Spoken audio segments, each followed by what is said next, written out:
Good morning. I'm Amanda Hansen here at the Action News 5 Digital Desk. It's Monday. It's a new week, and it is gorgeous outside. Here's a live look from downtown Memphis. You can see the sun is shining. It's going to be a nice day out there today. If you're wanting to get outdoors, maybe head over to Shelby Farms. I'm thinking that might be my plan when I get off work this afternoon. But what's the rest of the week going to look like? How should we prepare? Let's go ahead and get over to meteorologist Brittany Bryant. Hey, good morning. A cold front moved through overnight, did not bring any rain. It is bringing some thunderstorms to areas south of us, but it dropped temperatures a little bit. We'll have sunshine though, now that that system has completely moved out. But by 10 o'clock tonight, more clouds move in because another cold front's going to roll through here, and that one's really going to do a number on our temperatures.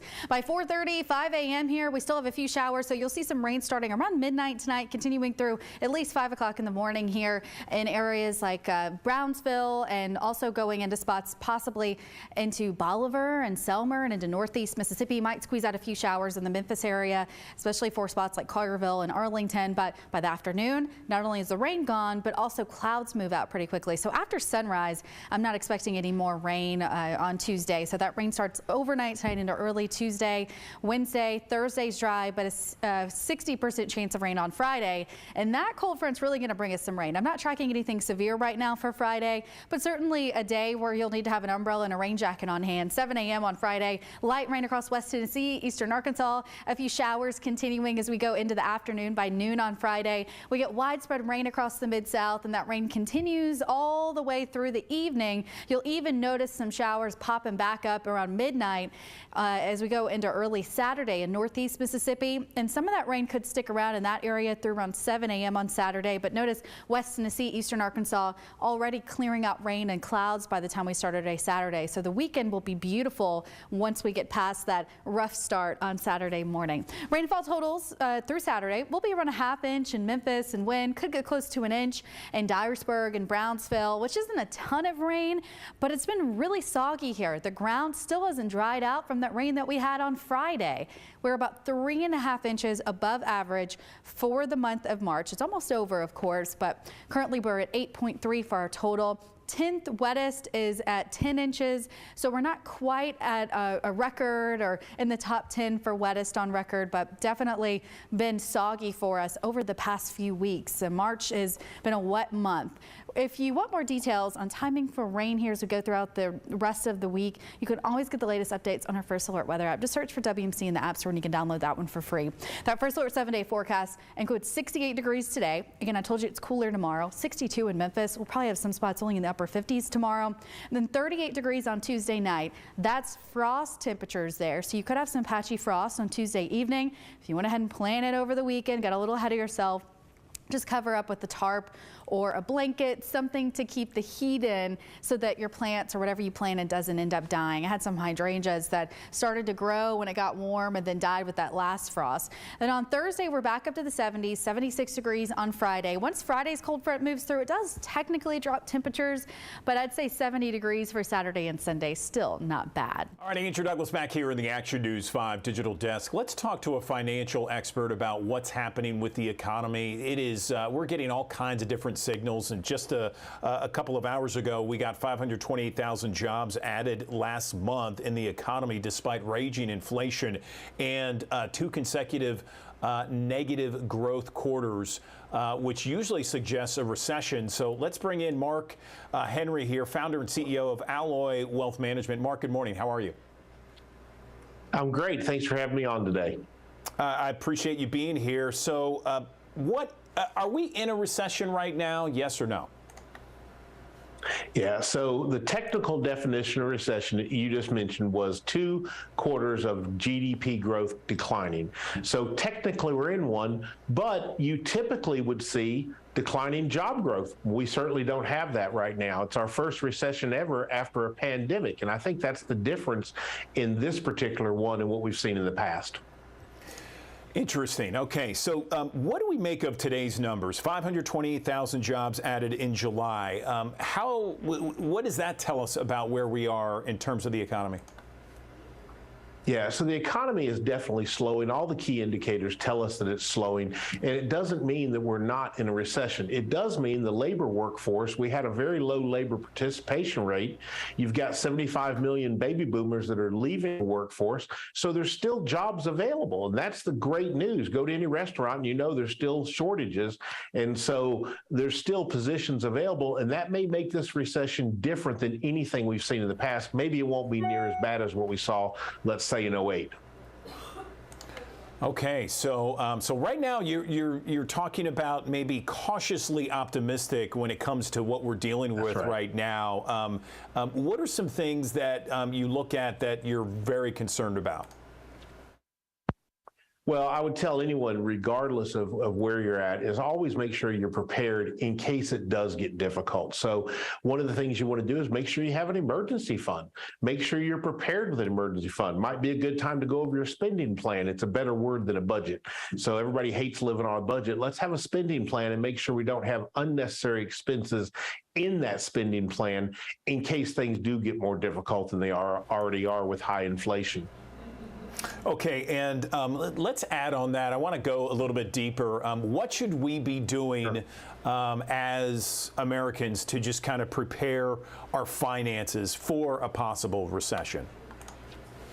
Yeah, I would take a look at, and you have to know what the outflow is. So I would take a hard look at all the automatic deductions that automatically come out of your bank accounts.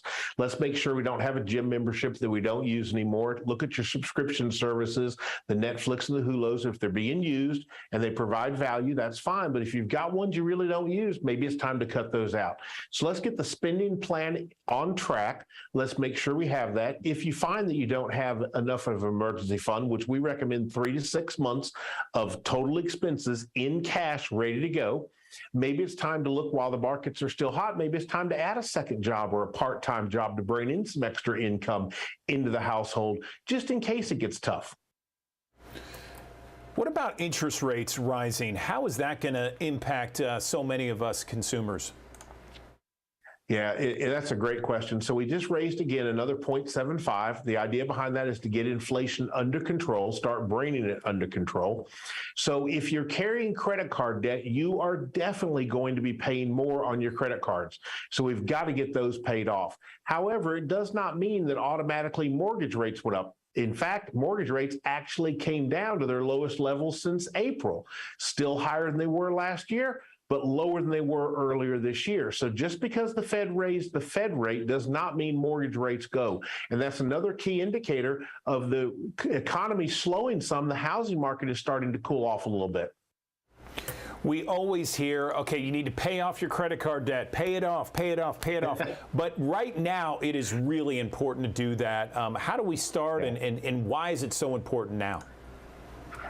Well, the rates are just going up, and the bottom line is when you carry credit card debt, you're paying exorbitant rates on that, and it's just really hard for people. So the best way to do that I've found, you can say a lot of people would recommend go to the highest one that has the highest interest rate and tackle that first. But we find, like anything in life, you want to see some victories. So I would tell you, let's figure out where the extra money is available, how much extra money we have available, and let's use the snowball method, which is where we're going to tackle the smallest payment first, the smallest balance, I should say, first. So we pay minimum payments on all the other accounts. We take the smallest balance and we put all the extra money on that one until it's paid off. Then we take that same amount and we go to the next smallest. And what happens is you start to actually gain traction as these start getting paid off, and you really feel victorious as you're heading toward your goal of being debt-free. A lot of people looking at the real estate market. Is it a good time to buy a house, or should prospective buyers wait? Yeah, so that's a question we're getting an awful lot right now. The rates are still historically low.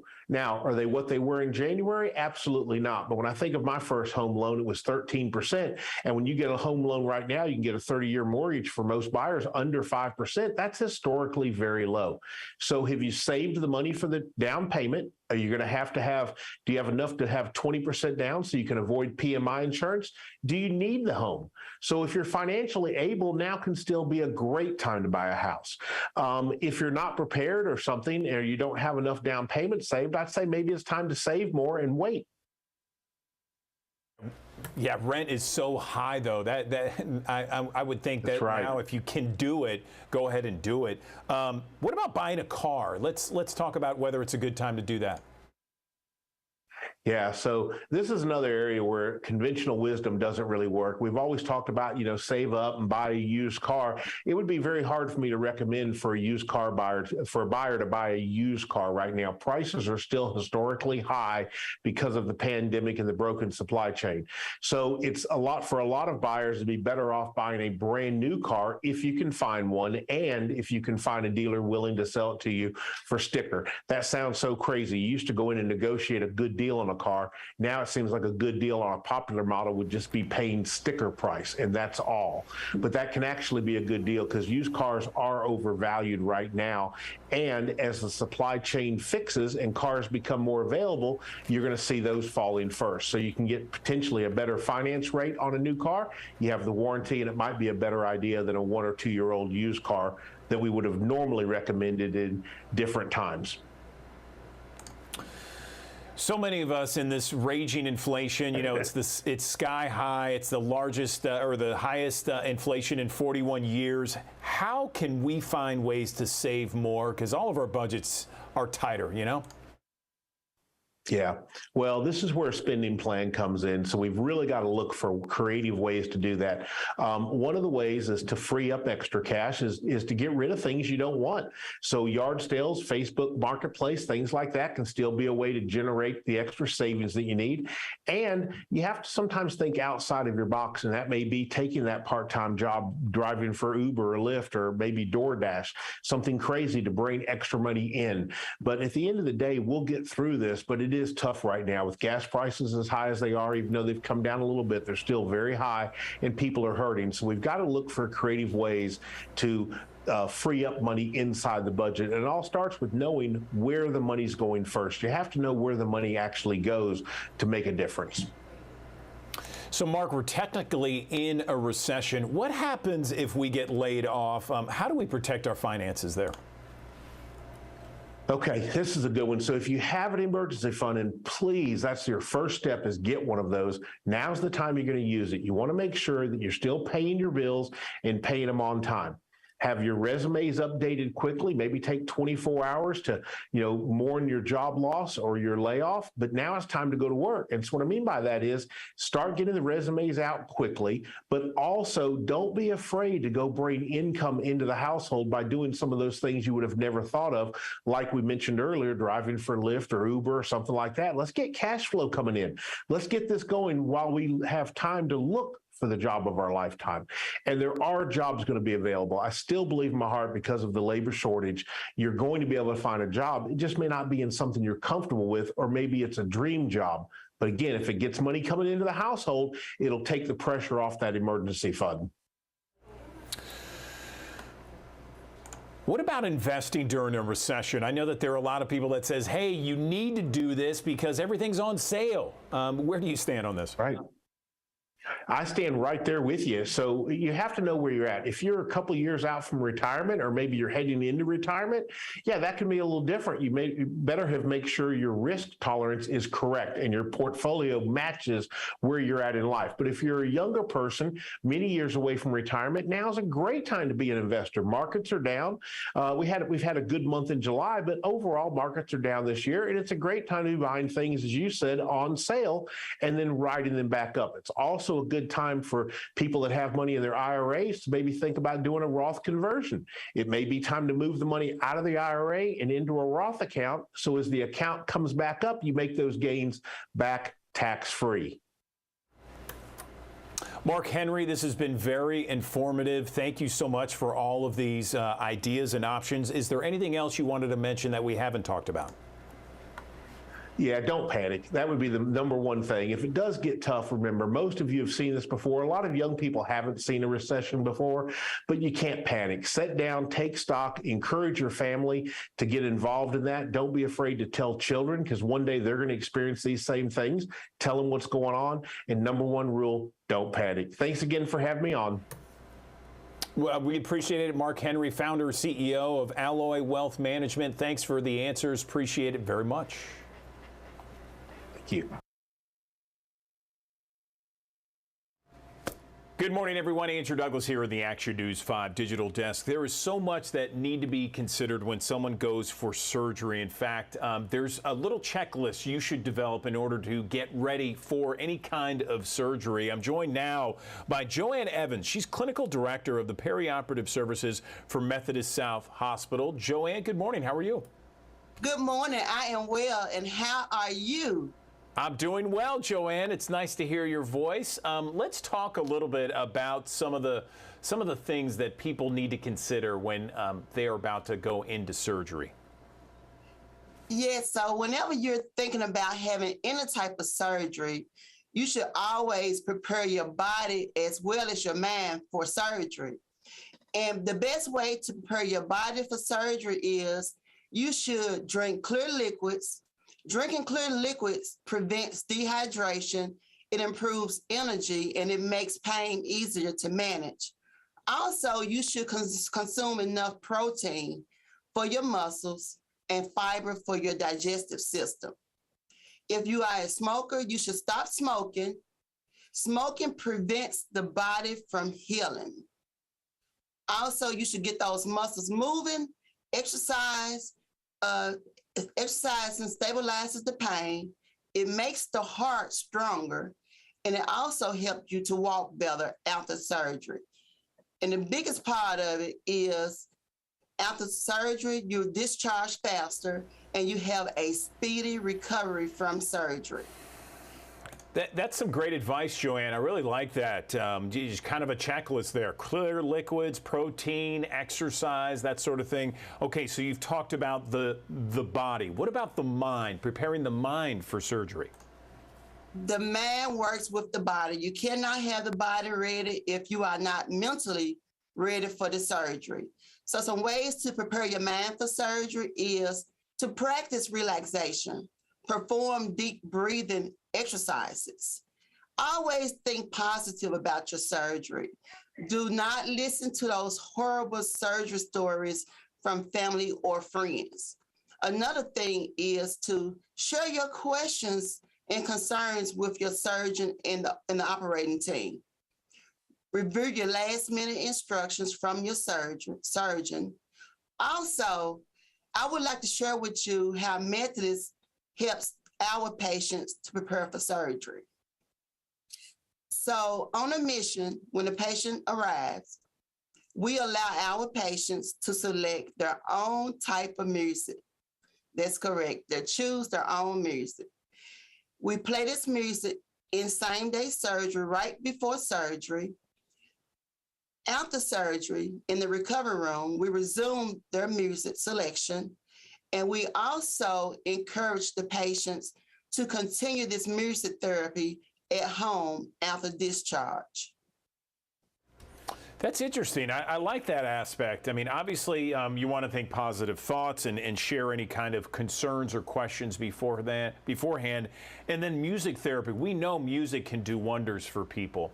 So that's a great, useful idea and tool there. What about if we're staying the night at a hospital? What should we bring in that overnight bag? So, of course, if you're going to spend a night, you should bring you a comfortable pillow. It's nothing like your own pillow and blanket away from home. Also, bring your cell phone, bring your chargers, your laptop, your iPad.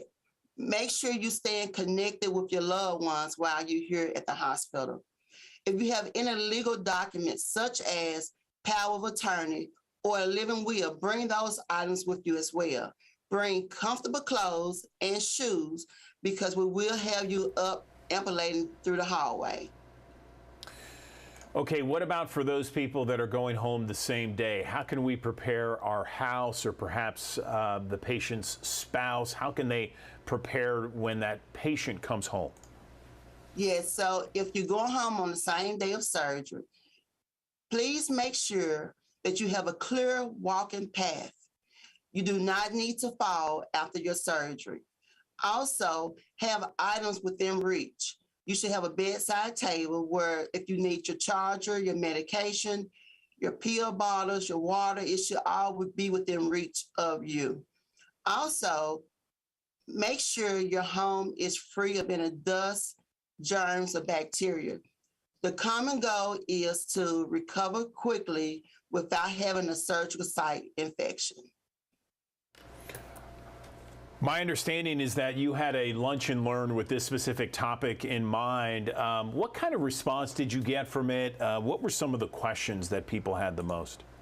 So, the music therapy was the biggest hit. Some of the people wanted to know, how did it work? How was the music played, the selection? Another question I had was about the body weight, the BMI. You know, if your BMI is greater than 30, healing and recovery kind of slows down because of the obesity. The healthier you are, the more physical you are, the better outcome you have after surgery. All good advice there, Joanne. Anything else you'd like to share before we let you go? The only thing is, the most important part about surgery is be honest about your health status with the surgeon and the surgery team. We need to know everything about your body before you have your surgery. The ultimate goal for surgery is an uneventful surgery. Okay, well, Joanne Evans, we appreciate your time. Thanks so very much. It's been very helpful. I really enjoyed you and some of the pointers you're giving to people to prepare for surgery. Thanks very much. Well, thank you for having me.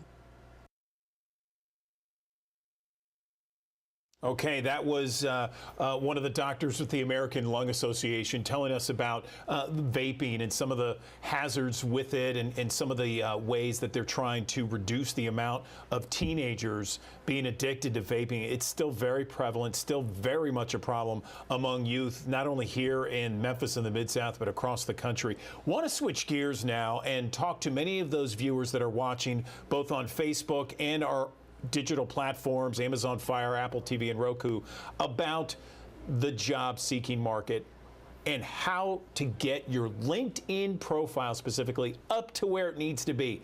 Amp it up a little bit so that it grabs those employers and says, hey, look at me. Hire me, consider me for this next job. Let's bring in the Senior VP of Marketing for Recruiter.com, Angela Copeland, joining us. Angela, welcome back. How are you? Thank you. It's great to be here.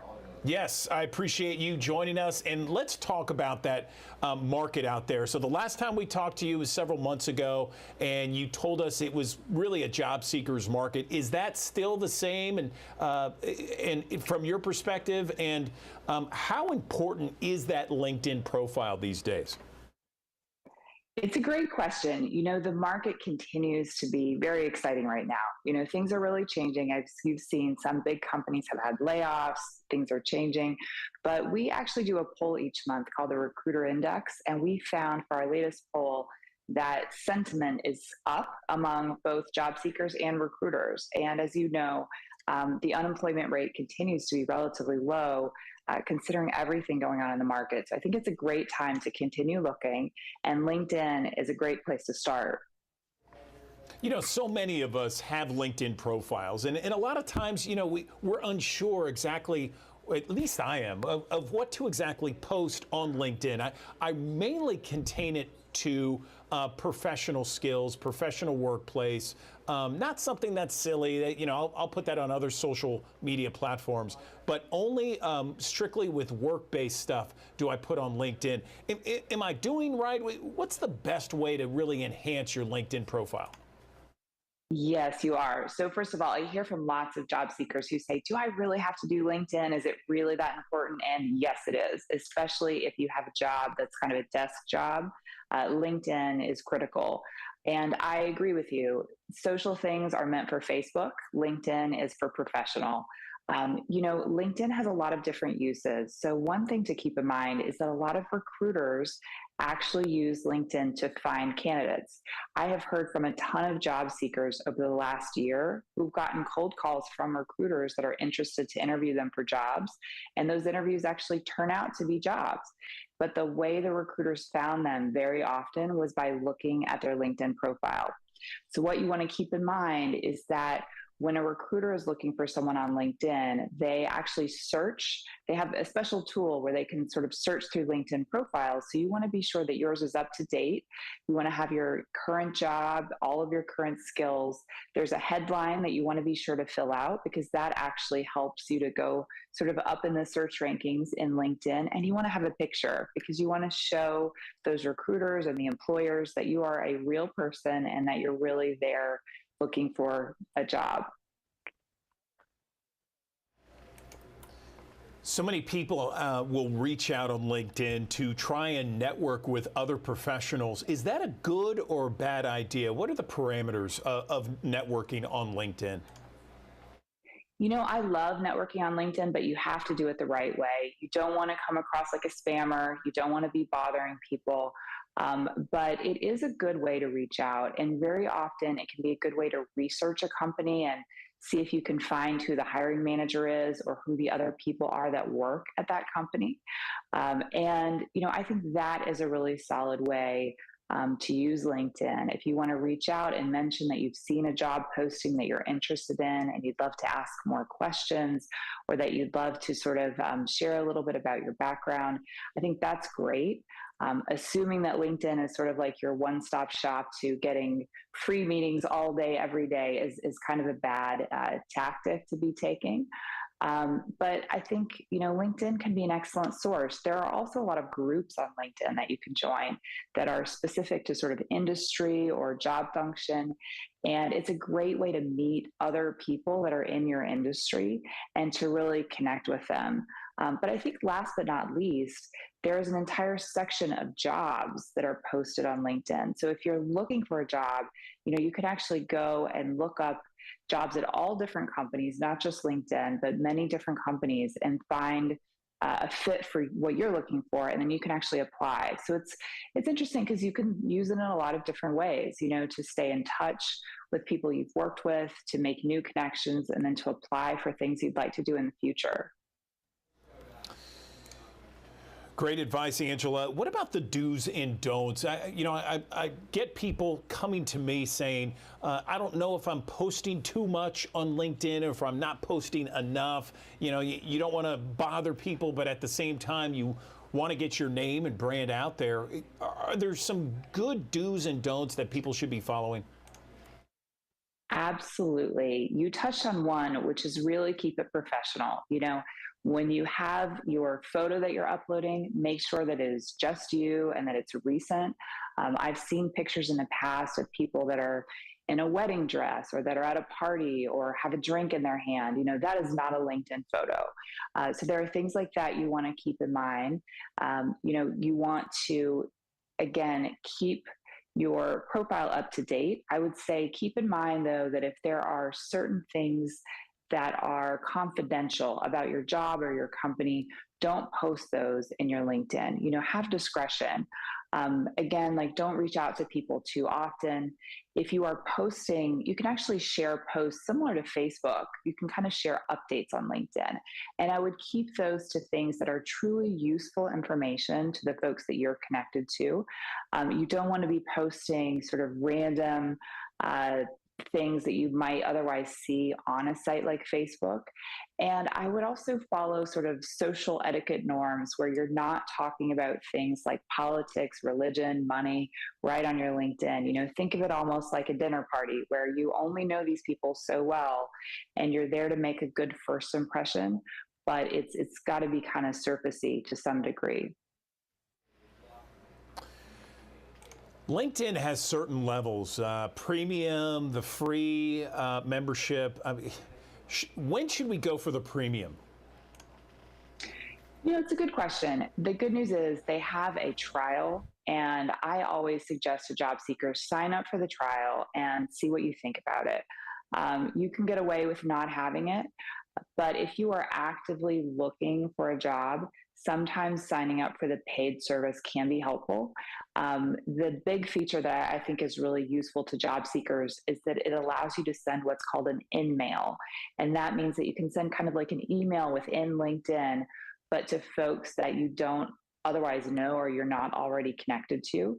And each month, if you have a paid subscription, you're allocated, I believe it's maybe 5 in-mails that you can send, and that can really help you as you're applying. To me, that's really the biggest difference, although I do think it's possible that LinkedIn tends to prioritize the paid members above the non-paid members when it comes to applications and other, communications within LinkedIn. So I think there's a slight advantage, and it's not too terribly expensive. But I would start out with the free trial because you can certainly get away with using that. You mentioned earlier about your picture, make sure you have a picture on there. And I'm curious, a lot of times people don't know the kind of picture. Do you want a picture where you're sitting at a cubicle? Do you want a picture where, it's like a glamour shot? I mean, can you give a little clarity on the picture?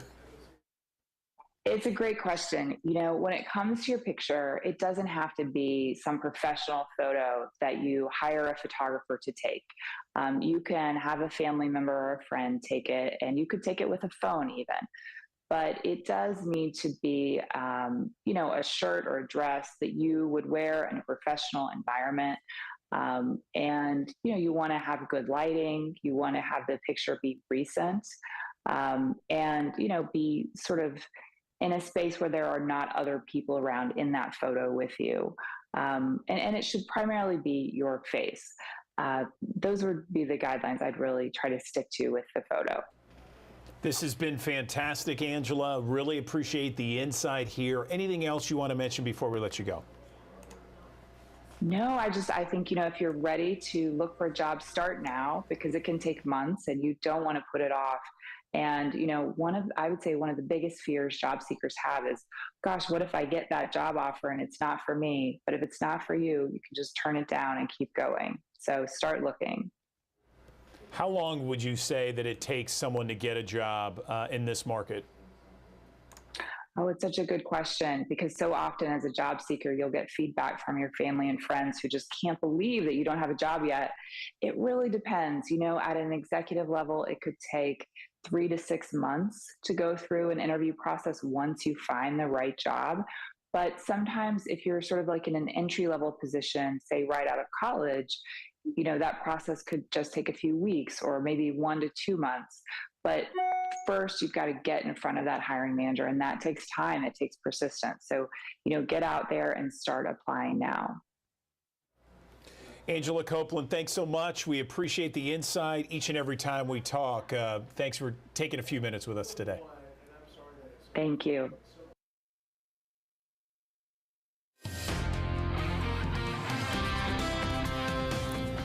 Hey, good morning. A cold front moved through overnight, did not bring any rain. It is bringing some thunderstorms to areas south of us, but it dropped temperatures a little bit. We'll have sunshine though, now that system has completely moved out.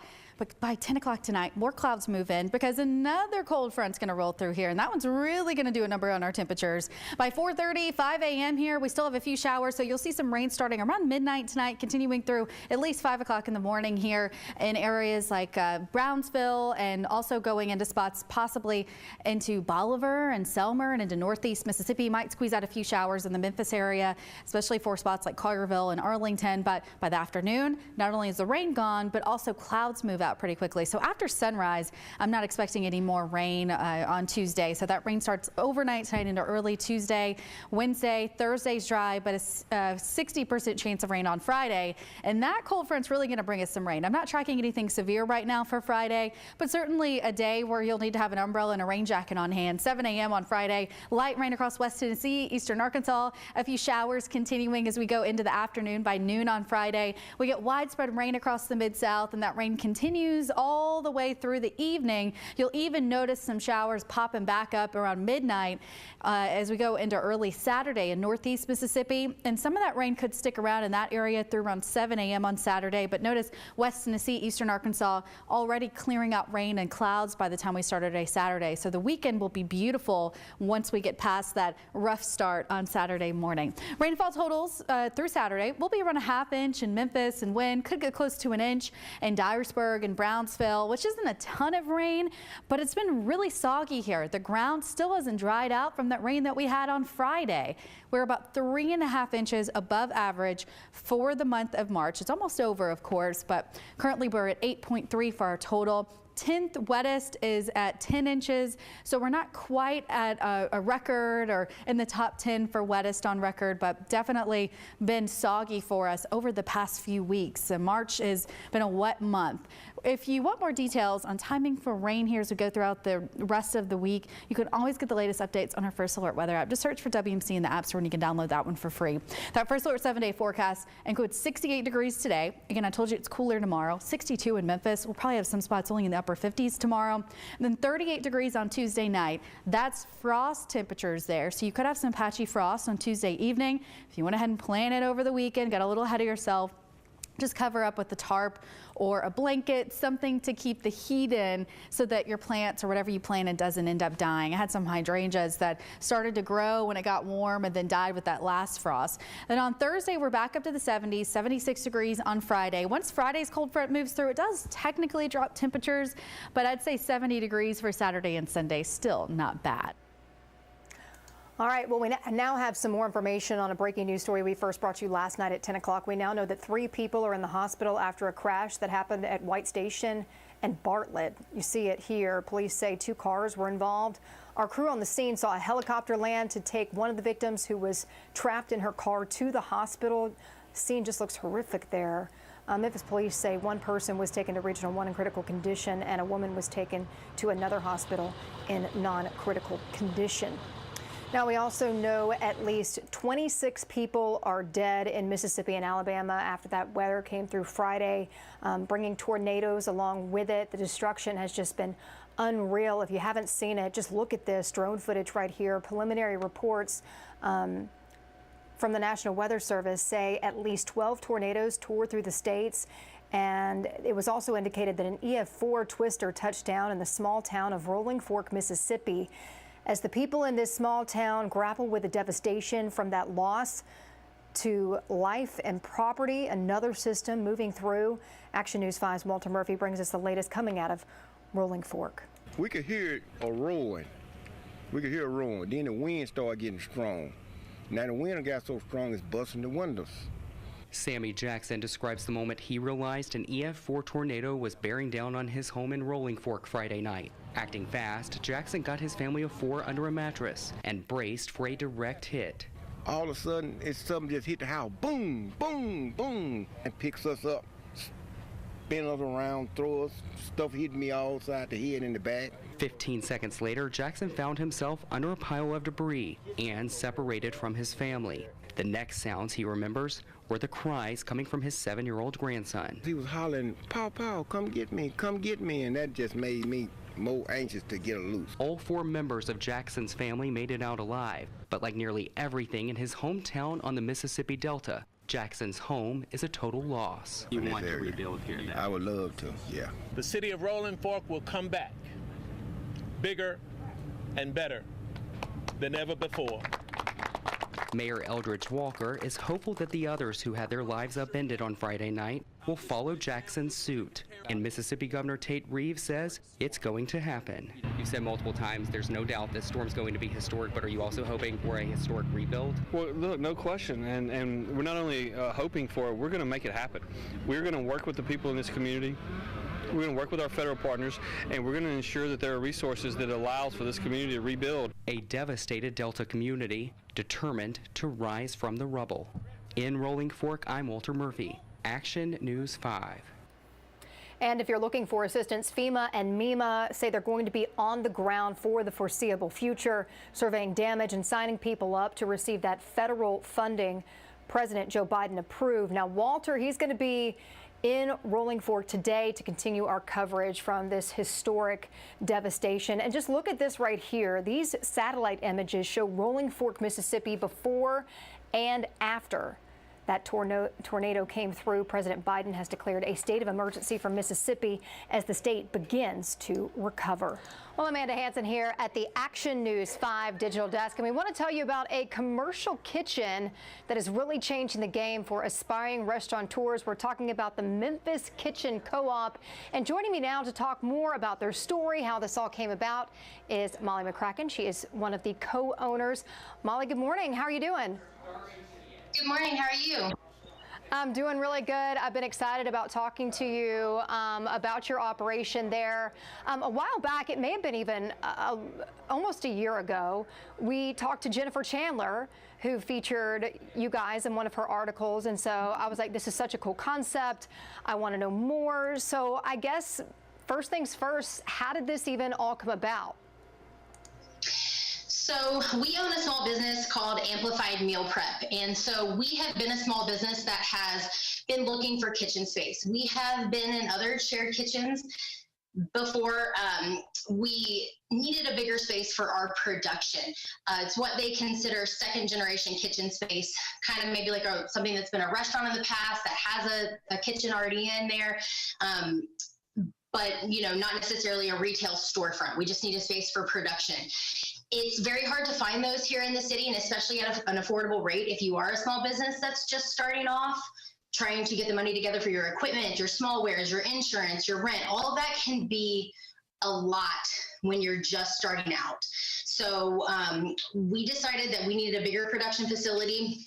We've been in business for about 5 years, so we decided to build this kitchen space. We don't use the kitchen space all the time for our production, and we know how much these small food entrepreneurs need spaces like this. So we have opened up our kitchen. We've got 60 tenants right now, and growing. And this allows these small businesses to come in at an affordable rate to get started, to kind of pursue their dream of having whatever food business they want.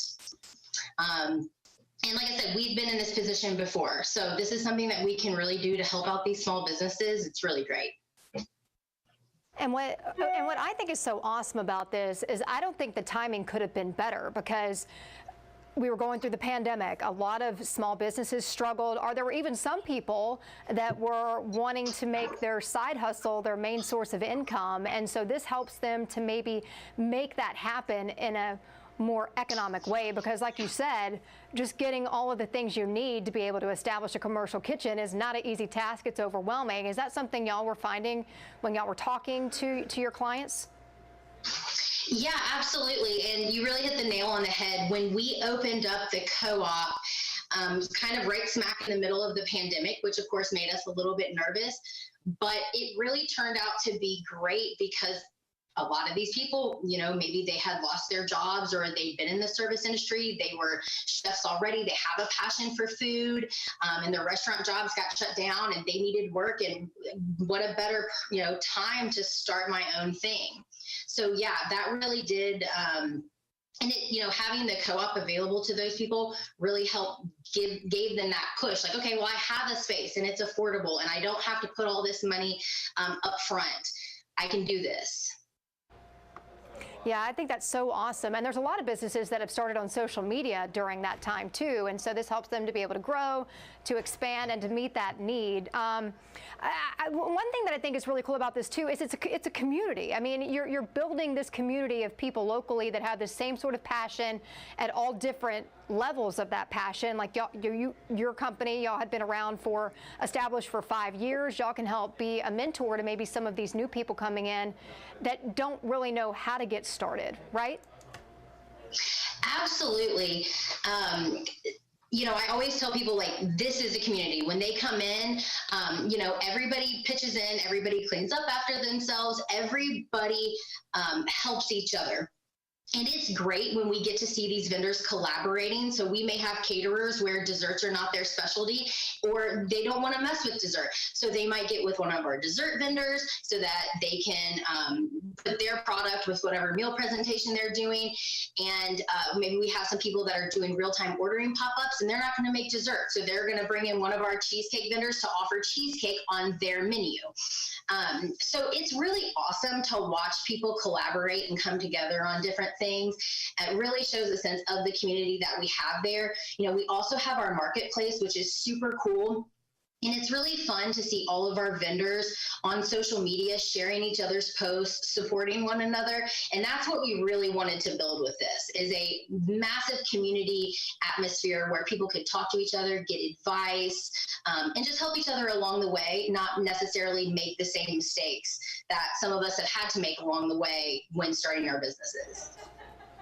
I love that whole idea of collaboration. And like you said, sharing each other's posts, it's like one person's followers can now become your followers, and it helps your business. Exactly. So it's, you know, it's local entrepreneurs helping each other, which I think is great. And you were mentioning that marketplace. Tell me more about that. Is that something that you maybe want to grow a little bit more? Because it sounds really cool to be able to go in there and know you're buying local.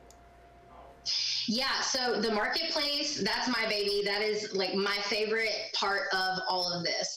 So we have, right now we have about 30 of our vendors that are actually in our marketplace, because our vendors range from, you know, people who are caterers and they don't necessarily want to produce anything for the marketplace because they're super busy with their business. But then we have people who are really just starting off who don't have a huge clientele. And so this marketplace gives them the opportunity to put their product in front of clients that would have maybe never seen it otherwise, because maybe they are predominantly selling you know, based off of, you know, Facebook or just their website. And so, like you said, it kind of becomes a network. So people that come in for, say, like our amplified meal prep meals, they're going to grab their meals, what they came in for, and then they're going to walk down the cooler and they're going to grab a little of this and that from all the other vendors that we have. So the marketplace has so many different things. So we've got everything from giant cookies, cheesecakes, gourmet meals. We've got our amplified healthy meals in there as well. We've got keto, gluten-free, sugar-free, gourmet popcorn, CBD.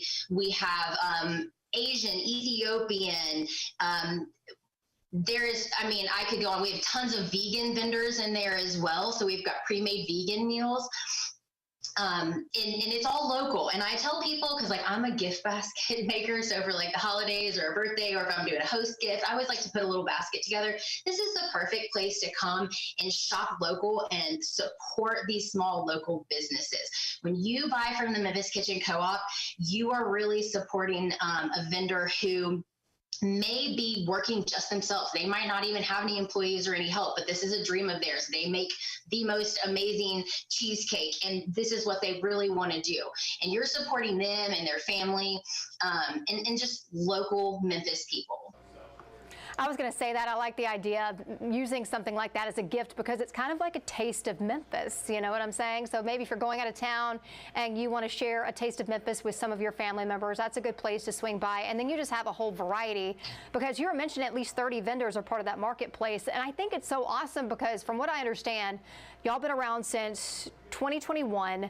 Y'all already have 60 vendors that are working out of your facility. What does that say? I mean, did it surprise you, the reaction you got? And what does that say about, you know, Memphis really taking a step forward and wanting to kind of be their own boss? A lot of Memphians doing that. Well, you know, it feels great to be able to give these businesses the space to grow and to start their business. We've got a couple business owners who actually came in who have used the facility. Their business has blown up, and now they have moved into their own facilities. And honestly, that's what we want to see. That's what we're there for. You know, we've been part of shared kitchens in the past. That allowed us the time and space to grow and to save a little bit of money that we needed to open our own space. And, you know, we have people who, you know, they don't have any, they don't want their own space. They're happy where they are. They've got great affordable rent. You know, most of everything is provided for them. And so it allows them to be more profitable and not to have the overhead. It's really great to watch them grow. And, you know, at the end of the month, when we get to write the marketplace checks to all the vendors for all of their sales, and, you know, that first month where they really increase their sales and they're so excited, like that's one of our favorite times of the month. And I want to ask, you were mentioning some of these different success stories, people that have now ventured out, they've grown so much, they have their own space. Can you talk about maybe, can you name drop a few places that are either working out of there now, or some of those recognizable names that people around the Memphis area are going to know? Yeah, so Wolf River Popcorn, they're somebody that you're going to find in a lot of local grocery stores, Kroger's. We've got Bluff Cakes. You might recognize that off of TikTok. She has a huge following, and she makes these giant cookies, and they're like this thick, and they're one of my absolute favorite things. Those are really, really fun. She's doing a pop-up actually in the marketplace this Friday. They are in the process of building out their new space. We also have Sift Bakery. She does macarons, and she is now located in Saddle Creek in a pop-up shop. And so I know that's going really well for her. It's really cute. It's very Instagrammable. So if you want to go in and get some great macarons and some Instagram shots, it's a really cool place to go. It's cool that you mentioned that, because we actually do a segment with Jennifer Chandler every other week, and she was talking about Sift. We have some pictures from earlier that Jennifer shared with us. Yeah, those macarons, they look delicious, by the way. And it's cool that she's doing that pop-up shop. And then you were mentioning Bluff Cakes. I've heard about them too. They were on Bluff City Life the other day, and so I heard about their story, and that was one of the ones that came to mind when I was thinking about how they really just exploded on social media, and now they're sending their stuff everywhere. So I love being able to hear those kind of stories. And another unique thing that I really liked about what y'all do there at the Memphis Kitchen Co-op is that it's open 24/7. So if this is someone that's just getting started, they still have that normal 9-to-5 job, they can plan a time that works in their schedule. Is that something y'all had in mind when y'all first decided to open up? Excuse me. Absolutely. You know, we were that business, you know, working our regular 9-to-5 jobs. I actually coached after work. So I was 7 a.m. till about 8:30 at night. And sometimes the only time you have to do your stuff is late at night. Some of these vendors really like to get in early in the morning to do their baking before they head off to their regular jobs. So this just gives everybody a lot of flexibility. Our kitchen actually has the ability to hold 12 different vendors at the same time. So 12 different businesses can be in working.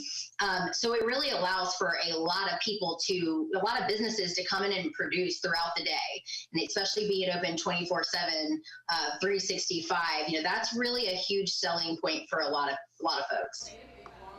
Absolutely. And for people that are watching right now and they're like, hey, I'm interested in that marketplace, I'd like to come and see some of the different local vendors that are out there, let us know where you're located so people can come out there.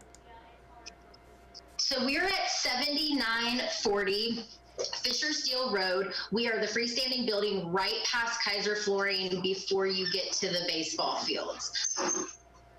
Perfect, perfect. And before we let you go, Molly, anything else you want to make sure that we share? I know we've covered a lot. You know, come support your local vendors. Follow our Facebook page. If you come into the marketplace and you purchase some goods, you know, follow those vendors as well so that you know when they are restocking or when they have new goods. A lot of vendors in our kitchen also do pop-ups where you can do real-time ordering. So if you're looking, for example, Hood Hibachi is in there every Monday through Wednesday for lunchtime. And so you can pre-order straight from them. You can order, they do like a Grubhub, Uber Eats type thing as well. And we have a lot of vendors that do that real-time ordering. We've got Rock and Grub on the weekends, great flavor combinations. And that's something, you know, if you're looking for lunch or dinner. So if you follow our Facebook page, you'll kind of be able to see when those pop-ups are as well. So it's not only the marketplace that you can come purchase food for, but if you're looking for like a quick, you know, hot, fresh meal, you can get those there as well. But supporting the Memphis Kitchen Co-op Marketplace is supporting local Memphis families. You know, you're not buying that third vacation home. You know, you're paying for ballet lessons. I love it. It's just such a great spot. I love what you're doing. I can't wait to see what's next. I mean, is there a vision for what's next? Y'all want to grow this even more? What's next for you guys? We definitely want to grow this a little bit more. This is a huge need in every city.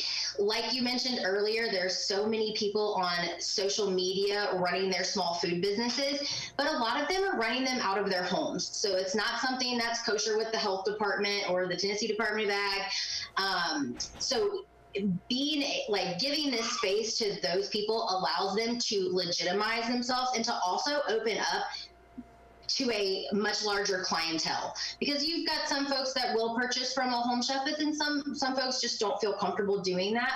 So when a business can get into a commercial kitchen and legitimize themselves a little bit more, and making sure they're up to code and following the health department rules, it's a big deal. And so, yeah, we are definitely working on expanding. I think you'll be able to find us in Jackson, Tennessee soon, hopefully. And we've got a couple other cities on the list as well, maybe something closer to home, close to Mississippi, so we can help out some of those Mississippi food businesses as well. Super exciting. I love what you're doing, and I love the fact that your vendors, it's such a variety, from people that do catering to popcorn and cakes and meal prep. It's awesome, and I'm excited to see that it's going to grow even more. And your Facebook page, I was looking at it earlier. Y'all keep that very up to date, and it's a good way to keep track of what's happening, especially those pop-ups. Again, the Memphis Kitchen Co-op, go check them out. Search them on Facebook. You will not regret it. Molly, it's been a pleasure having you on. I appreciate you taking some time to share all the great work that you're doing to help those locally here in the Memphis area. Awesome. Thank you so much, Amanda. We really appreciate it.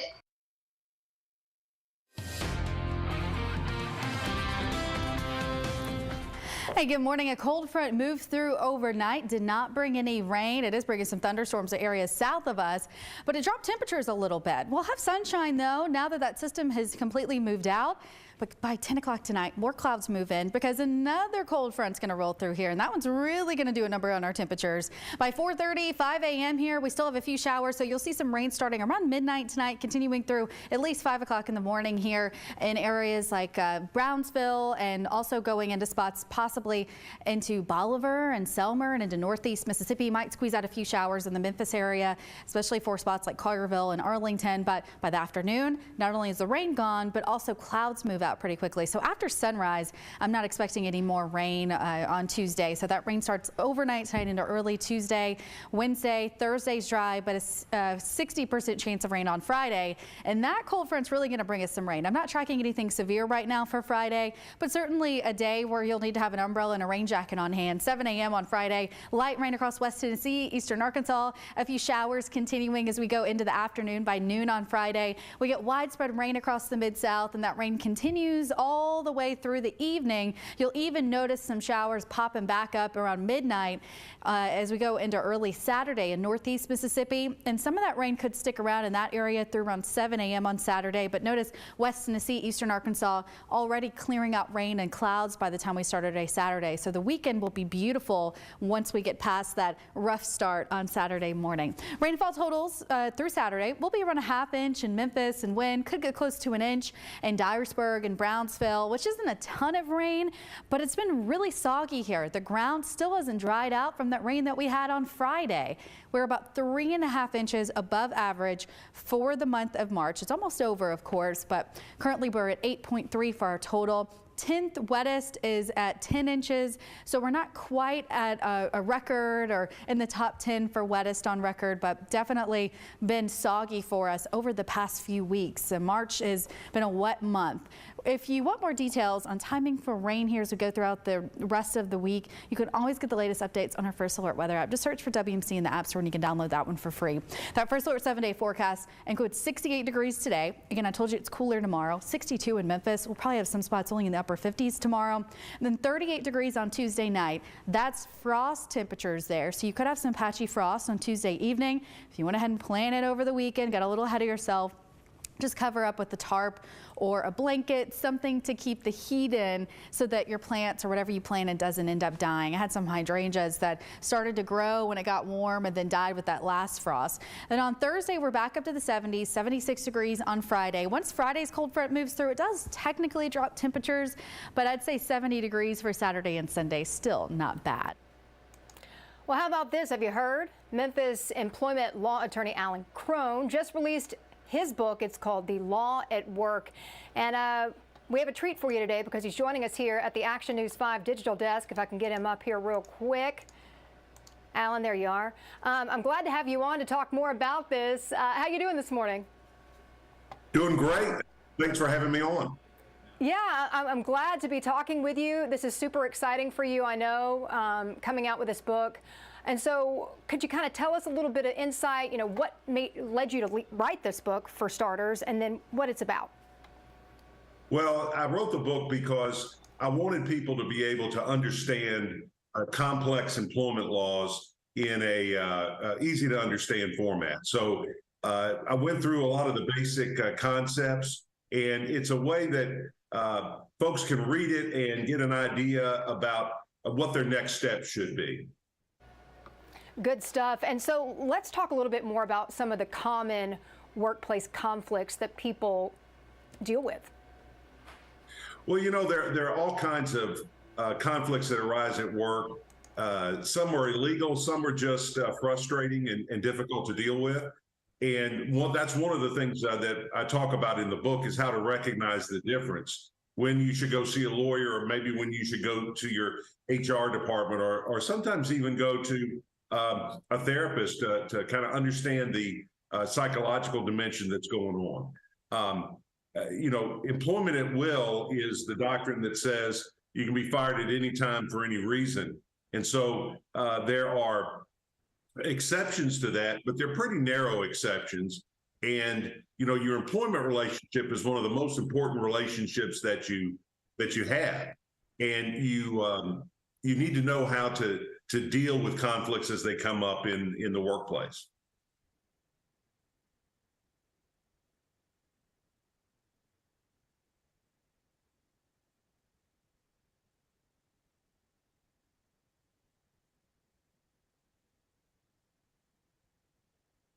I think I've lost my audio on my end.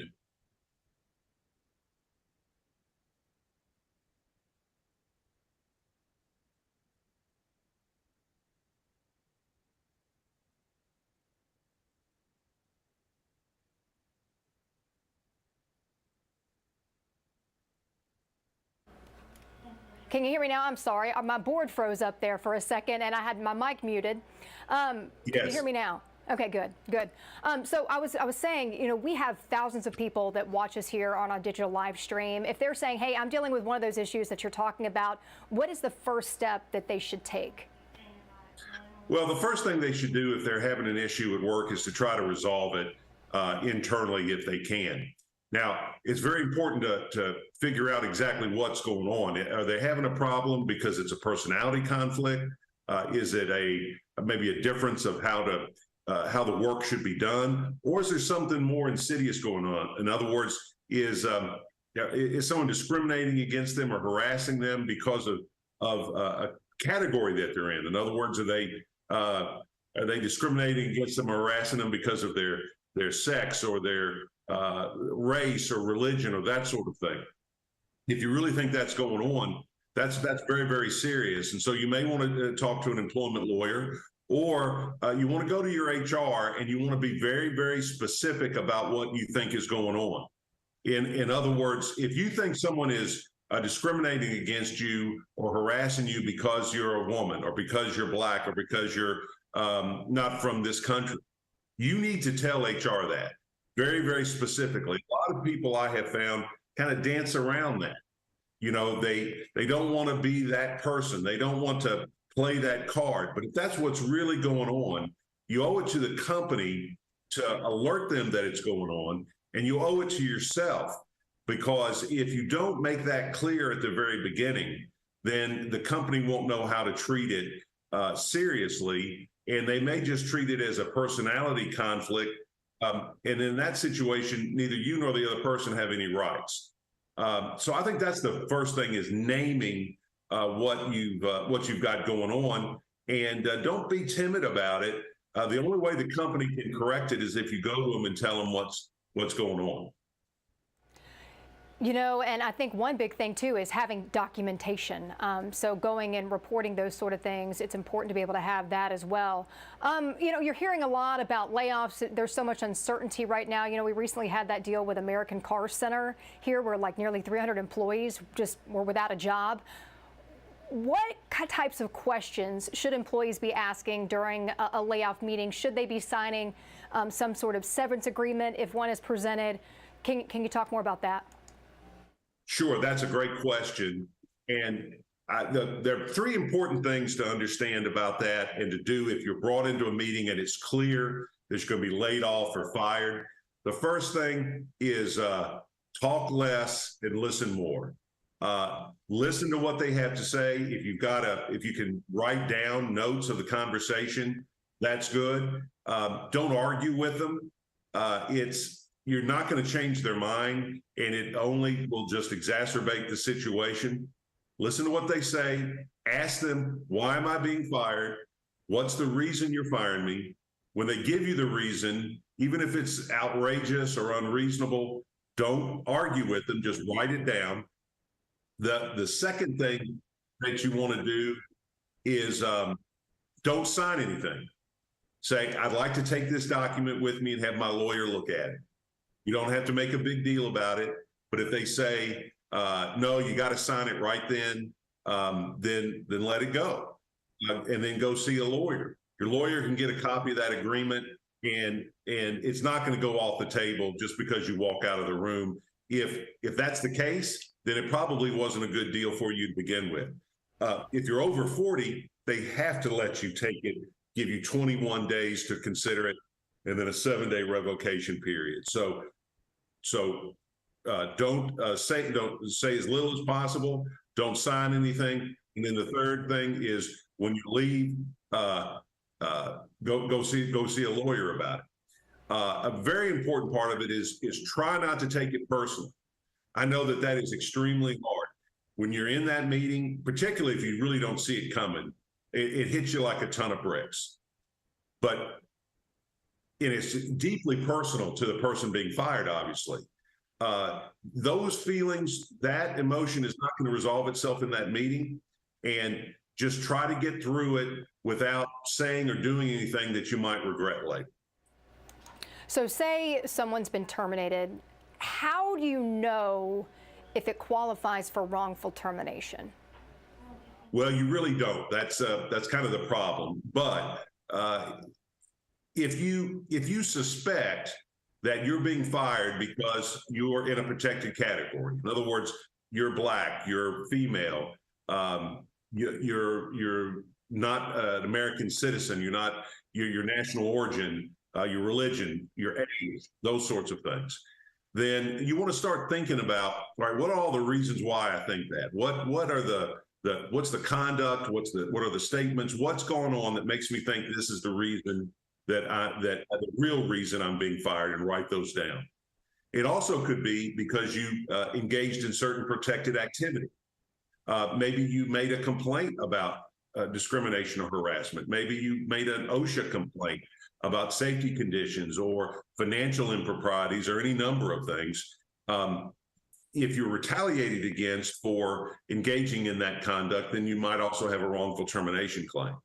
If you know in your heart of hearts that, well, the reason I'm being fired is, Betty doesn't like me and it's just because we've had a personality conflict, or I'm getting fired because I've got a new boss and he wants to bring in someone he's worked with before, or it's a matter of office politics, that can be a tough climb. But what you really need to do is go and talk to someone like me or another employment lawyer and tell them the whole story. And that lawyer can then help you determine whether or not you've got a wrongful termination or it's just an unfortunate termination. So how does one know if an issue they're experiencing in the workplace rises to the level of officially being discrimination or harassment? Is there a line, or what can you say about that? I'm sorry, repeat that. When you talk about someone dealing with an issue in the workplace, how do you know it rises to the level of making it an official type of harassment or discrimination? How do you know? Is there kind of a line on that's drawn to be able to figure that out?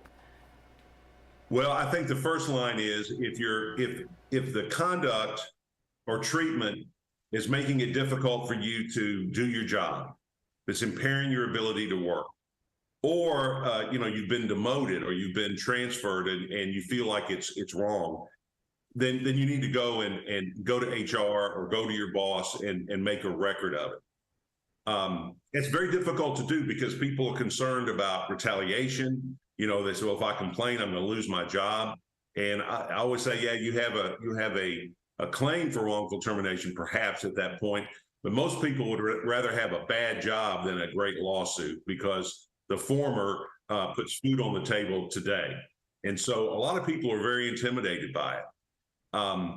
And so if you're in an environment, if you're in a workplace where you don't feel comfortable expressing your opinion, particularly if you think it's sexual harassment or racial harassment, or you're being put in a bad place because of what you are, not who you are, then you need to start looking for another job, because that environment is not going to get better. And the best thing you can do is separate yourself from that. I call it employment inertia. People will put up with terrible conditions like that because they fear change. And oftentimes the best thing that at the end of the day, sometimes the best thing an employer like that can do to you is fire you and free you up to go pursue some happiness somewhere else. So, I think it's your question is, how do you know? The problem is you don't know. And I think if you've got a good relationship with a supervisor or a coworker or an HR person, go talk to them. But when you talk to the company officially, either confirm it in an email or do it in an email so that you've got a written record of it. And that's probably one of the biggest impediments to having a good case. People will come to me and they've made complaints, but they can prove it by saying they did it, but then it becomes their word against their supervisors. So if it's that bad, you need to put it in writing. And again, you need to label it. You need to say, Frank is discriminating against me because I'm a woman, and here are the reasons I believe that, and set it all out in the email. That's probably the biggest thing that you can do. For sure. Well, and this is a lot of good information, and I love that your book, The Law at Work, really kind of explains it in a way that's easy for people to understand. I know you have a book signing coming up this weekend. Tell us about it. That's right. We're going to be at Novel on Saturday at 2 o'clock, and we're going to read, I'll read some passages from the book and be able to sign the book and talk to folks about employment. Come on out, because it sounds, anytime you talk about law, people's eyes kind of glaze over a little bit. But this is real life. There are lots of things in the law that may be boring and may not have applicability to people's ordinary lives. But people have problems at work every single day. It's maybe small problems, but those small problems can get big. So it's a good opportunity for folks, and I'd love to see everybody at Novel, 2 o'clock on Saturday. Well, Alan, congrats with the book. I know that Saturday, I'm sure there will be a lot of people out there. They do a lot of those book signings, and Novel is such a popular place for people to go. And I love that they have a lot of local authors in there that they highlight as well. So congratulations. I appreciate your time today. Thank you very much. Thanks for having me on, and have a great day. Thanks, you too.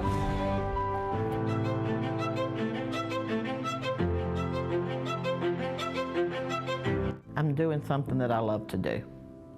So am I, pure and simple. You don't do this for 26 years if you don't like it. This month's Mid-South Heroes are a pair of crossing guards with the Germantown Police Department who put on the uniform and a smile each and every day.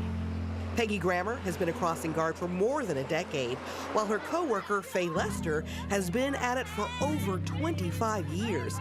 These two are at their posts every morning and afternoon, dealing with traffic, parents, and weather. The worst part for me is lightning. I don't mind the rain.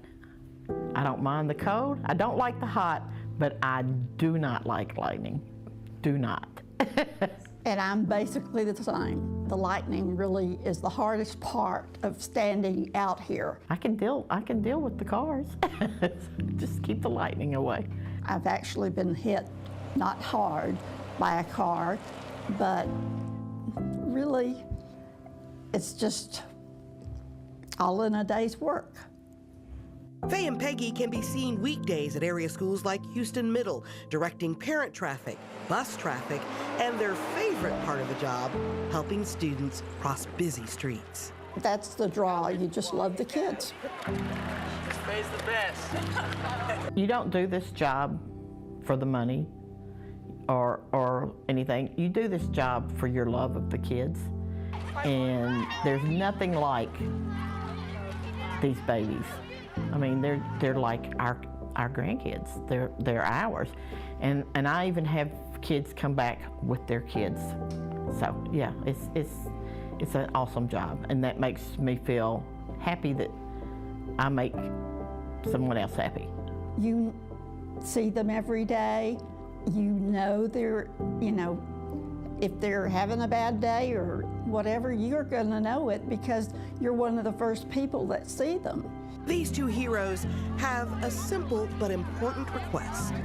These kids' lives are important, and trying to get people to stop and let us get these kids safely across the street, some days it's all we can do. And if people would just take a moment to realize that these kids' lives are in really big danger, it would be nice. Just slow down just a little bit. You might get to where you're going 2 or 3 minutes later, but you're going to get there, and our kids are going to be safe.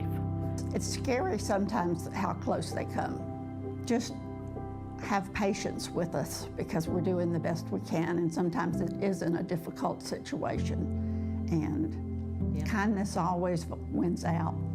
Congratulations, Faye and Peggy. You are this month's Mid-South Heroes. Amanda Hansen back here at the Action News 5 Digital Desk. You know, every parent wants their kids to be able to build genuine friendships and meaningful connections. But how exactly can parents help develop their children's friendship-making skills? So joining us now to talk more about this, we have Kristen and Derek Lee joining us. They are the authors behind Brunder's books, Building Emotional Intelligence for Children. Good morning. How y'all doing? Good morning. Good morning. Thank you for having us. How are you doing?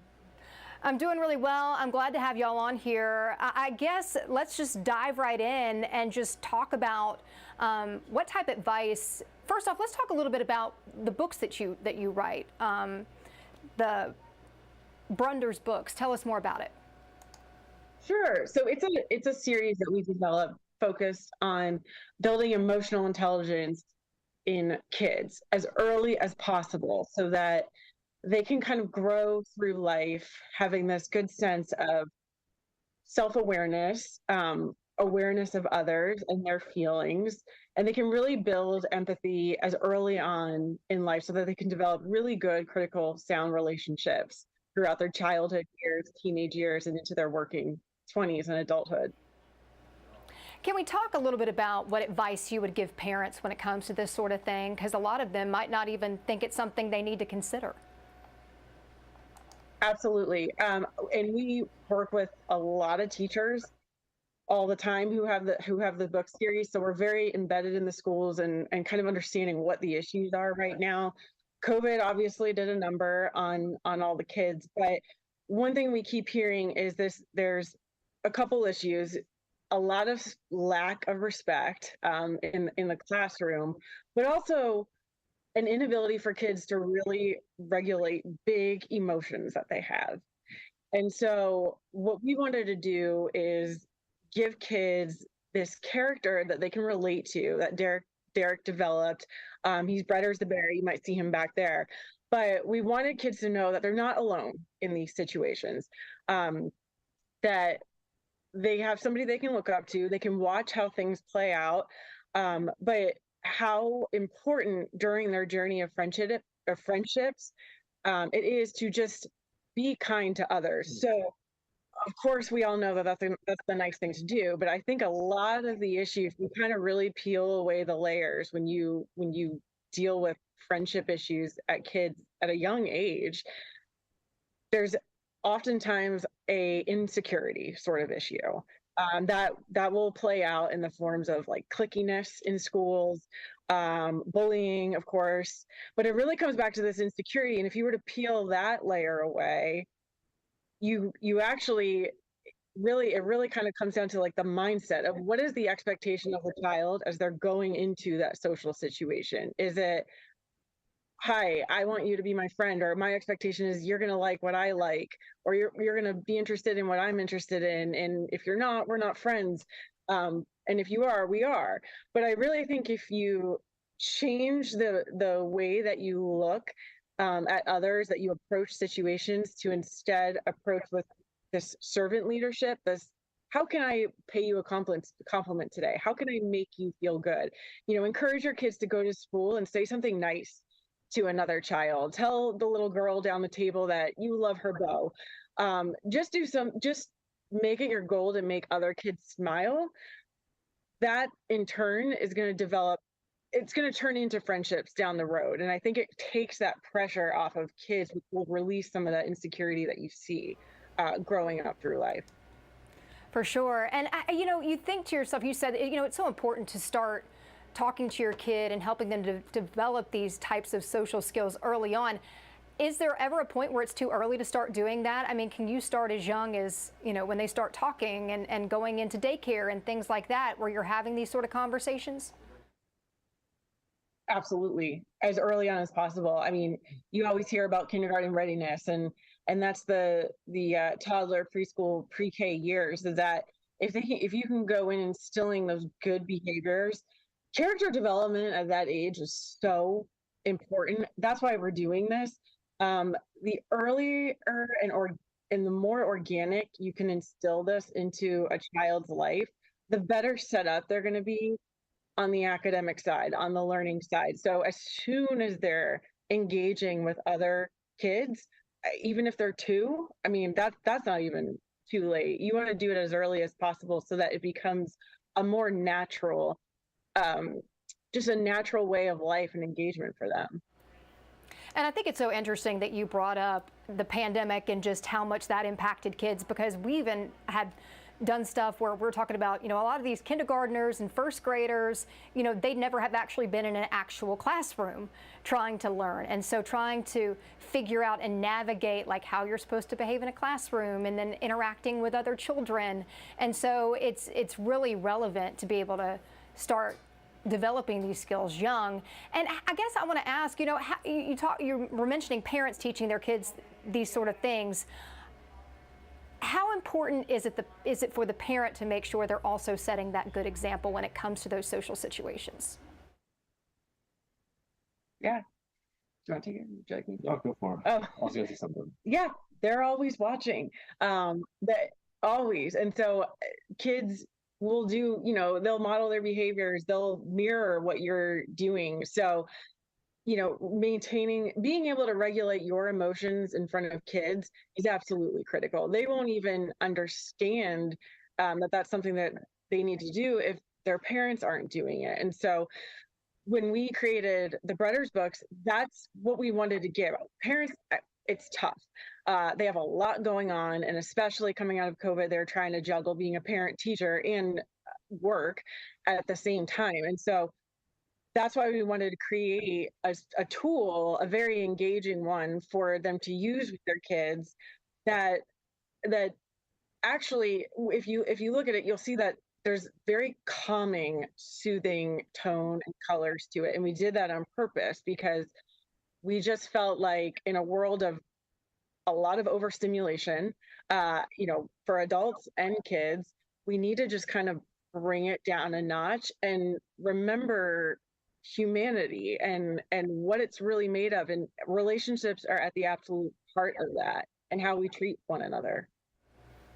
And I think that's such a big topic right now as well. And I love the character. He's so cute. I guess let's talk a little bit about you know, what do you want to kind of leave parents with? I love that the book helps to be a guide, and it's such an educational tool outside of just entertainment. Derek, do you want to talk about it? Yeah, I mean, my main focus, at least for the illustration job, is to even just engage the kids visually. So if they're struggling with reading, or they just really have to stay focused on what it is that we're trying to teach them, we want to do it in a fun way. So like what Kristen was mentioning earlier, we really use Brothers as a visual learning tool to help children watch and see mistakes that Brothers makes that they can use as learning opportunities. So we're just trying to find fun ways to really engage with the children. And I've been blessed with this kid at heart imagination. So I feel like I can really connect with the kids at all ages, even grown-ups that really appreciate the work, to just, you know, really jump in on the task at hand that we're just, you know, what we're trying to teach in a fun way. Good stuff. I love it, and I remember when I was a kid, the pictures really, it was something that helped to keep me engaged with the books when my parents were reading them and that sort of thing. This is great. This is awesome. I appreciate both of you, Kristen, Derek, joining us here on the Action News 5 Digital Desk, talking about this great topic for parents and just the importance of learning these skills so young. I appreciate it. Thank you so much for having us. Appreciate it. Have a good one. All right, let's take a live look right now. Downtown Memphis. Isn't it gorgeous? It's a nice day out there. It's going to be nice if you want to get out and about. I'm planning to probably go over to Shelby Farms a little bit later on this afternoon. Here's another look. Our High 5 camera here in Midtown Memphis. Clear blue sky, and I love it. It's good stuff. It's something you enjoy to see on the start of a week, a Monday. Helps get your day going right. So, you know, it's a beautiful day outside. But, of course, one thing that we've been following since Friday night when those strong storms came through, Mississippi hit so devastatingly hard. I want to go over to Humphreys County, Mississippi now, because they're dealing with so much as they start a new week. Hundreds of Silver City residents displaced, and they're left to pick up the pieces of their lives. Roofs, doors ripped off during the storm. And you could see from this video how bad it was. People just trying to sort through their belongings, trying to see what they can salvage, pulling out anything they can from their homes where they've made so many memories. And one resident recalls the moment that tornado hit and how he almost lost his life. Man, it just got pretty crazy. And I was pulled in the nick of time. One of my best friends, my best of the best friend, pulled me in the nick of time. Yeah, I would have got hit by this tree right here. You can clearly see where it busted windows at and stuff like that, snatched all that down. Yeah, and if it wasn't for him. It's just traumatic. 25 people of the 26 who died were in Mississippi. The other person was in Alabama. But just looking at this footage of what Mother Nature can do, and it's one thing to see it on the TV, but when you're there, it just takes you back. And so they, of course, have so many people out there trying to help and aid those that are dealing with so much now and now looking to rebuild. Just horrible. Well, meteorologist Dave Roberts from our sister station captured this video of a makeshift feeding center. We were talking about how there were people out there helping to aid those that are dealing with this. This is in Silver City for residents there. The damage in Silver City so extensive. Trees and power lines are down. Crews working to clean up what they can, and the road to recovery is just beginning, and it's going to take a very, very long time to bounce back from something like this for sure. But those relief efforts from all over the state, they're coming together to be able to help those that are impacted by this. And Action News 5's Stephanie Douglas explains how different organizations are responding. When I first came to this town, it did give me a heartache to see all the devastation. A day after tornadoes ripped through parts of the Mississippi Delta, causing at least 25 deaths and damaged communities, several Mid-South rescue crews are en route and are at ground zero. Everything on the westbound side and the eastbound side of US 61 South going through Rolling Fork the commercial part of the town is a total loss. Saturday afternoon, a team of over a dozen volunteers from the Coahoma County Search and Rescue Fire Department and the Vikings Motorcycle Club of Clarksdale traveled more than 100 miles to Sharkey County. From the highway We could see some residential that was destroyed. Some that had the roof open up. Power lines. I believe every power line beside that highway was on the ground. Among help from state and FEMA resources, the volunteers at the Coahoma County Fire Department are providing water and aid to disaster victims and helping wherever they can. We need more food, I believe. I believe food and temporary shelter. Just so devastating what they're dealing with. You know, this morning, though, waking up to a much different day. Sun out for those that are working to clean up from just everything that happened. At least the weather today is nice. It's supposed to be dry for the next several days as crews get back to work this morning and people start to sift through all of their whatever's left behind in their home, whatever they can salvage. But let's go ahead and get a check of your forecast from meteorologist Brittany Bryant so you can know what we're going to expect this week, when we're going to see that next chance of rain. Hey, good morning. A cold front moved through overnight, did not bring any rain. It is bringing some thunderstorms to areas south of us, but it dropped temperatures a little bit. We'll have sunshine, though, now that that system has completely moved out. But by 10 o'clock tonight, more clouds move in because another cold front's going to roll through here, and that one's really going to do a number on our temperatures. By 4:30, 5 a.m. here, we still have a few showers, so you'll see some rain starting around midnight tonight, continuing through at least 5 o'clock in the morning here in areas like Brownsville, and also going into spots possibly into Bolivar and Selmer and into northeast Mississippi. Might squeeze out a few showers in the Memphis area, especially for spots like Collierville and Arlington. But by the afternoon, not only is the rain gone, but also clouds move out pretty quickly. So after sunrise, I'm not expecting any more rain on Tuesday. So that rain starts overnight tonight into early Tuesday. Wednesday, Thursday's dry, but a 60% chance of rain on Friday. And that cold front's really going to bring us some rain. I'm not tracking anything severe right now for Friday, but certainly a day where you'll need to have an umbrella and a rain jacket on hand. 7 a.m. on Friday, light rain across West Tennessee, eastern Arkansas, a few showers continuing as we go into the afternoon. By noon on Friday, we get widespread rain across the Mid-South, and that rain continues all the way through the evening. You'll even notice some showers popping back up around midnight as we go into early Saturday in northeast Mississippi. And some of that rain could stick around in that area through around 7 a.m. on Saturday. But notice West Tennessee, eastern Arkansas already clearing out rain and clouds by the time we start our day Saturday. So the weekend will be beautiful once we get past that rough start on Saturday morning. Rainfall totals through Saturday will be around a ½ inch in Memphis, and wind could get close to an inch in Dyersburg and Brownsville, which isn't a ton of rain, but it's been really soggy here. The ground still hasn't dried out from that rain that we had on Friday.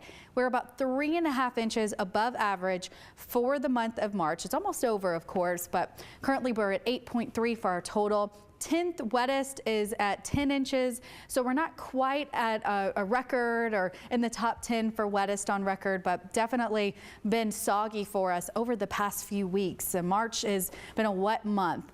If you want more details on timing for rain here as we go throughout the rest of the week, you can always get the latest updates on our First Alert weather app. Just search for WMC in the App Store and you can download that one for free.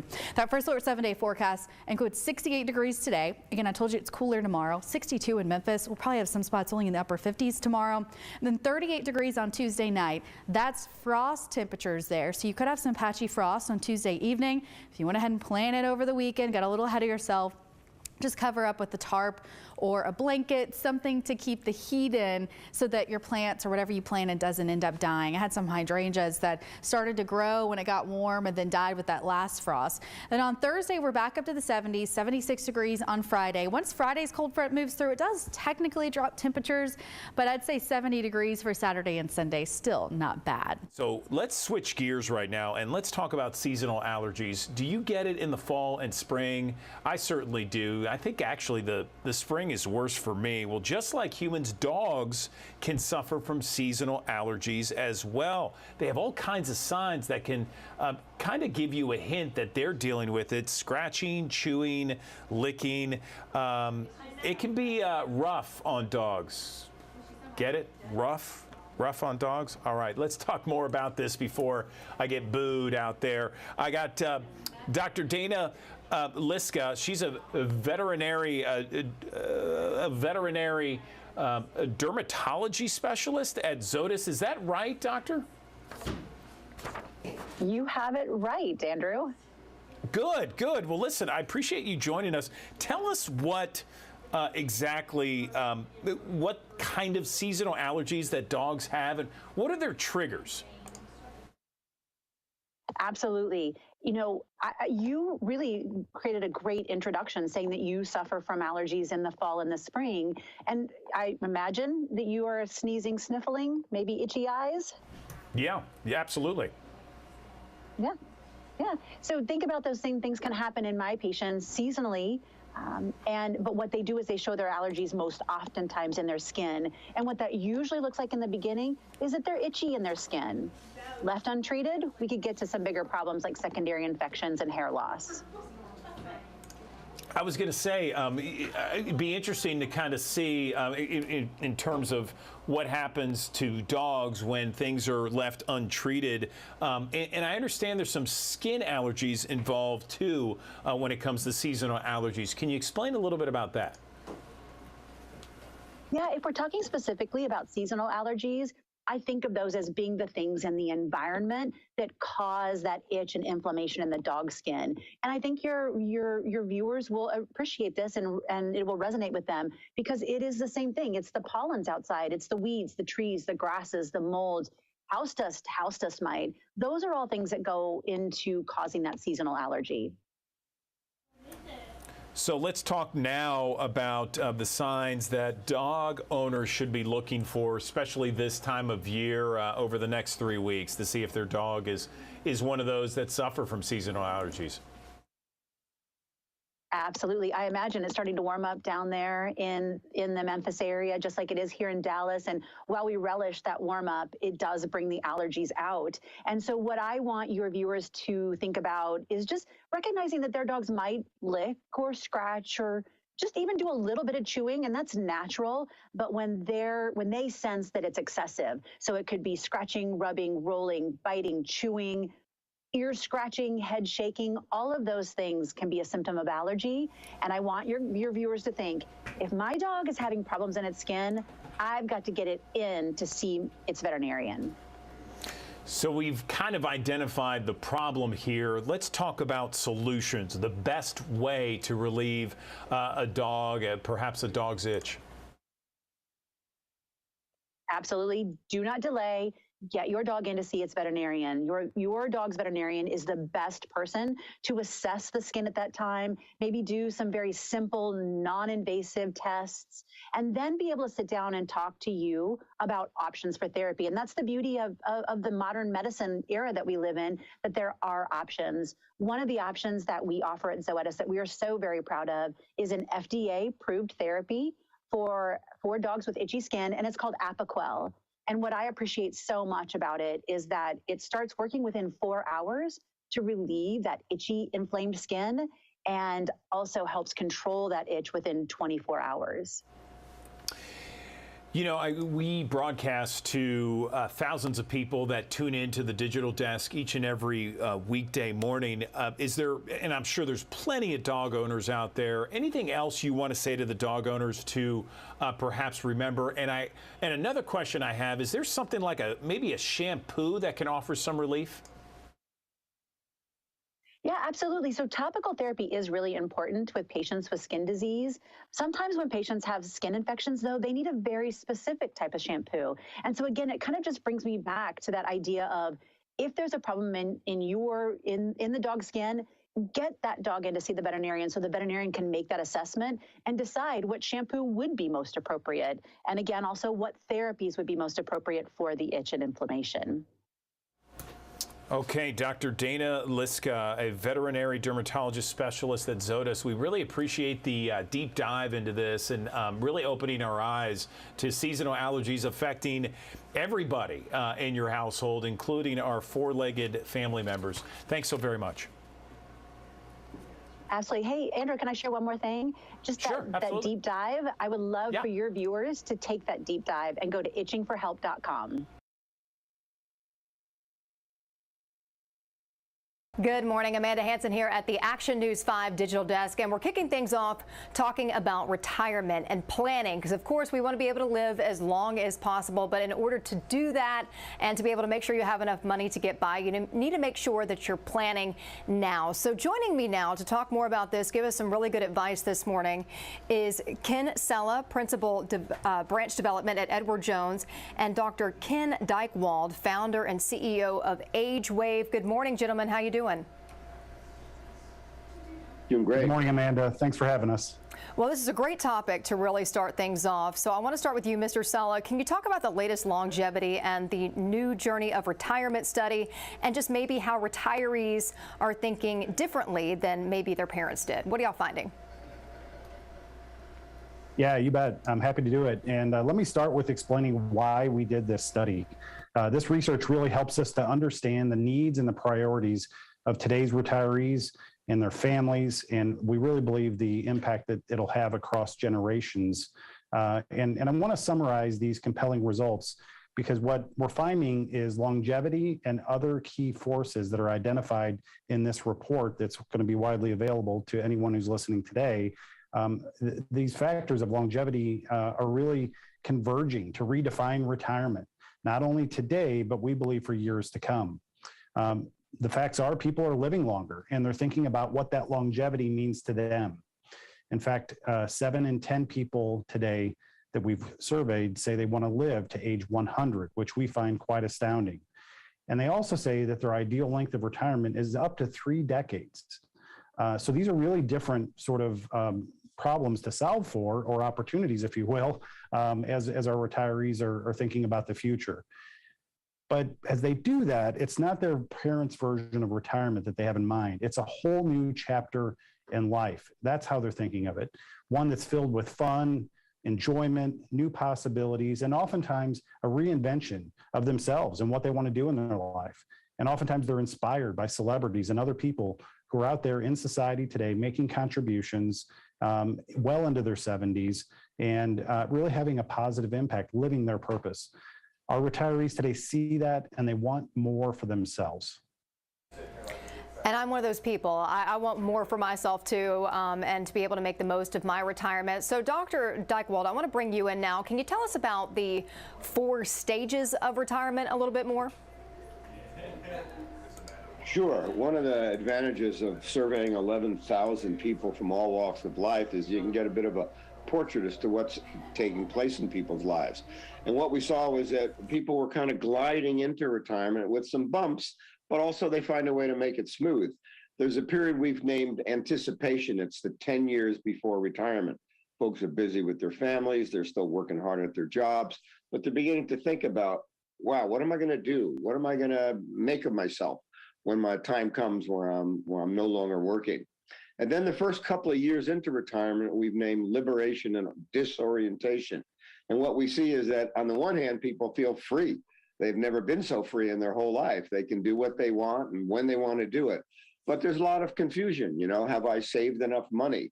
Am I living in the right neighborhood? Will I be able to make new friends if my friends are still working? What time should I get up in the morning? Just a whole lot of decisions to be made and uncertainty about how to do it. And third is a big 15-year period that we've named reinvention, when people kind of get in the groove of retirement and they find good role models and they develop new purpose and they find things to do to keep themselves both occupied and feeling that they've got purpose in their lives throughout. And then as folks reach around 80, there's a 4th stage that we've named reflection and resolution. And folks become very concerned about leaving a legacy and who they were in this life and how they can do the best for their families and their communities in the years they've got left. Very interesting to hear more about that. I want to stick with you though. What are the 5 habits of highly successful retirees? Right. Well, you asked a great question, because normally we think of retirees as falling down and can't get up. Our TV shows and commercials tend to portray older people in very negative ways because there's a drug or a product that we think they might need. But in truth, we studied successful retirees as a part of this study. What are they doing different? What can we learn from them, whether we're 25 or 65? What are some of the messages we can take? Number one They take really great care of their health. It doesn't work if you don't take care of your health and you want to live a long life. Secondly, they're socially engaged. And we've learned, especially during these last few years of COVID, that isolation is good for no one. Social engagement.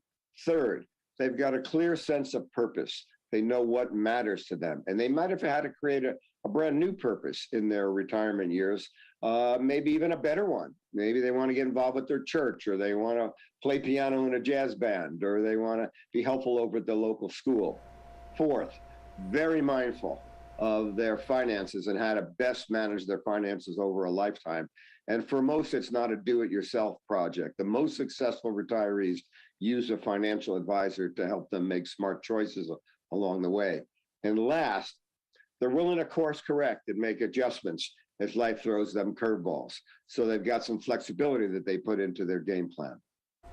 A lot of good information there. And one thing that I think is interesting, too, that I've noticed just from some of the interviews that we've done here at the Digital Desk is that with inflation and a lot of things happening right now, there's a lot of retirees that are going back and maybe taking a part-time job and whatnot, which is good to kind of keep you busy. Is that something that maybe you've seen some as well, or can you speak on that at all?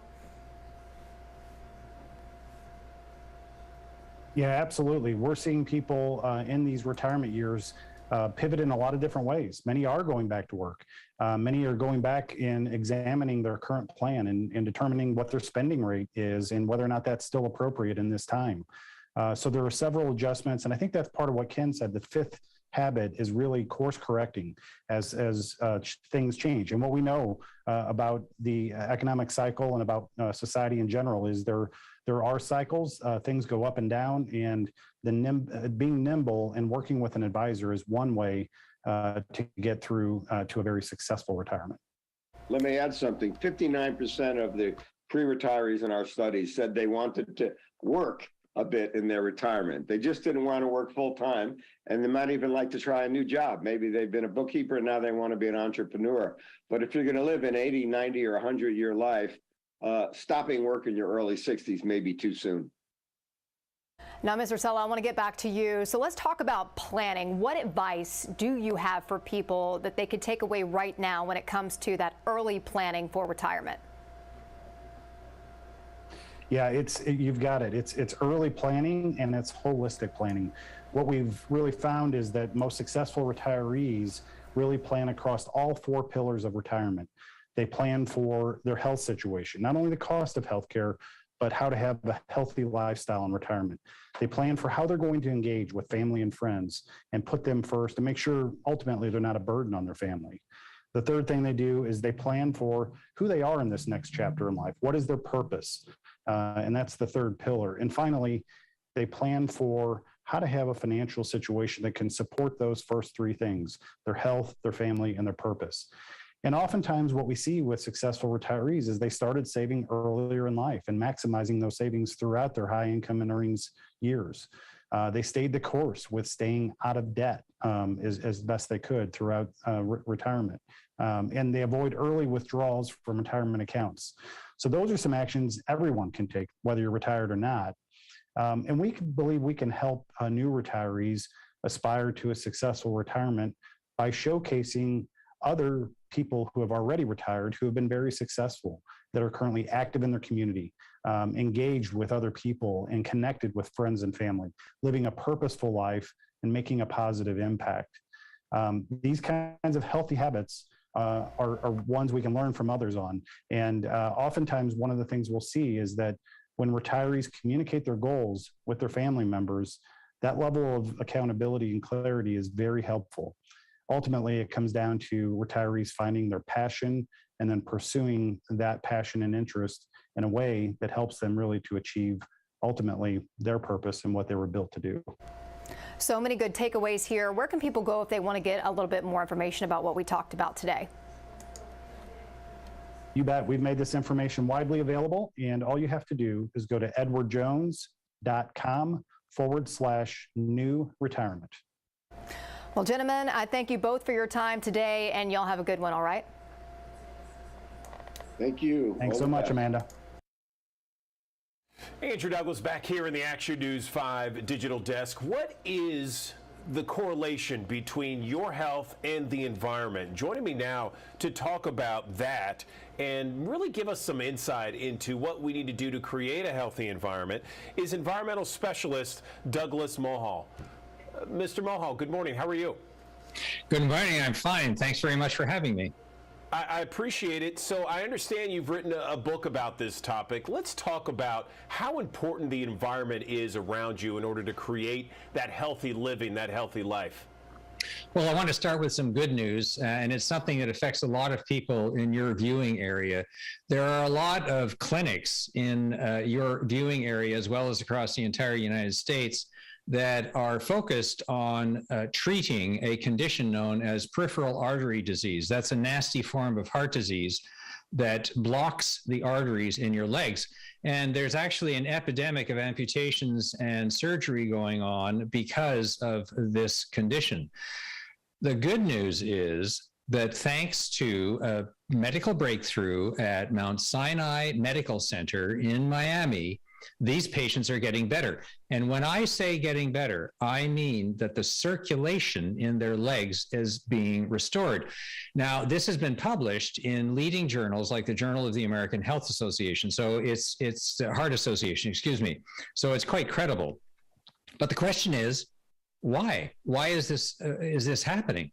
And the answer is in the toxic soup of metals that came out of these patients when they were being treated. And these metals are coming from our environment. Things like lead, chromium, cadmium, gadolinium. A lot of these are found in products. Some of them were in leaded gasoline years ago. So here we have a classic example of how your environment is directly affecting your health, and how when you target those environmental impacts, you can actually reverse the damage and restore health. So it's really a major breakthrough when we're learning to focus on the environmental impacts on our body. Let's talk a little bit more about some of those environmental toxins that you mentioned with all these metals here. What does it do to the body specifically when you have these metals in your environment? Well, it does a lot of things. I mean, these things are carcinogenic. They mutate your genes. But one of the big things that they do is they change the behavior of your genes without changing the genes themselves. And this is something, it's a new field of study. It's only been around for about 10 or 15 years. It's called epigenetics. So I call it epic genetics because of its huge impacts on all species, including human beings. So these actually, it's an on-off switch. So these metals and a lot of other environmental influences can turn these genes on and off. Now, the really important thing here is this is reversible. So it's not like snipping a piece off your genes like they do with, CRISPR technologies and stuff like that, where it's really not reversible. This is a reversible process. And that's why this therapy that I described is having success, because it's actually helping the human body to turn those switches off by removing the cause of the problem in the first place. So, Douglas, how do we know that we live in a toxic environment? Is there kind of a checklist, or is there, one of these things that we can tell our viewers, if this happens, then you know this? Is there some way to really kind of figure out what our environment is, if it's toxic or not? Well, actually, you can pretty well assume that we're surrounded by these metals, and I'll just give you one good reason why, and that is air pollution and water pollution. So these tiny microparticles that are in the air and water that come from industrial pollution and highways and all of these things, they actually have these heavy metals hitchhiking on them. And so they get into your body, you ingest them or you breathe them in, and it's a real problem. But the good news is actually there's something that everybody can do about it. First of all, I would strongly suggest that anybody who has peripheral artery disease look into this new therapy that is at Mount Sinai Clinic. And you can see it by going to our website at natureoflongevity.com. So that's the first thing that you can do. But if you want to prevent it, what you can do is, guess what? Control your indoor environment, because most people spend up to 85% of their lives indoors. And the quality of that environment you can control. So you can, for example, make sure that the air filters in your air conditioning systems are cleaned frequently and are very high quality to keep these pollutants from getting into you. So the control over the air quality and the water quality in your home is something that you yourself can do something about, and it's a relatively easy thing to do. That sounds great, because we all want clean air, clean water, particularly in the indoor environment that we're in. You mentioned that some of these effects that happen to us in the body in these toxic environments are irreversible. Let's talk about ways to, I guess, clean your environment, and if there is kind of a toxic environment, ways to reverse those toxins. Well, as I mentioned earlier, this therapeutic approach is one of them. But the other thing that you can do is in the foods that you eat. So a lot of processed foods are contaminated with heavy metals from pesticides and from the soil. I want to be clear about one thing. It's not just pollution. These toxic materials have been with us ever since humanity walked the earth, because they occur naturally in the soil and in the water.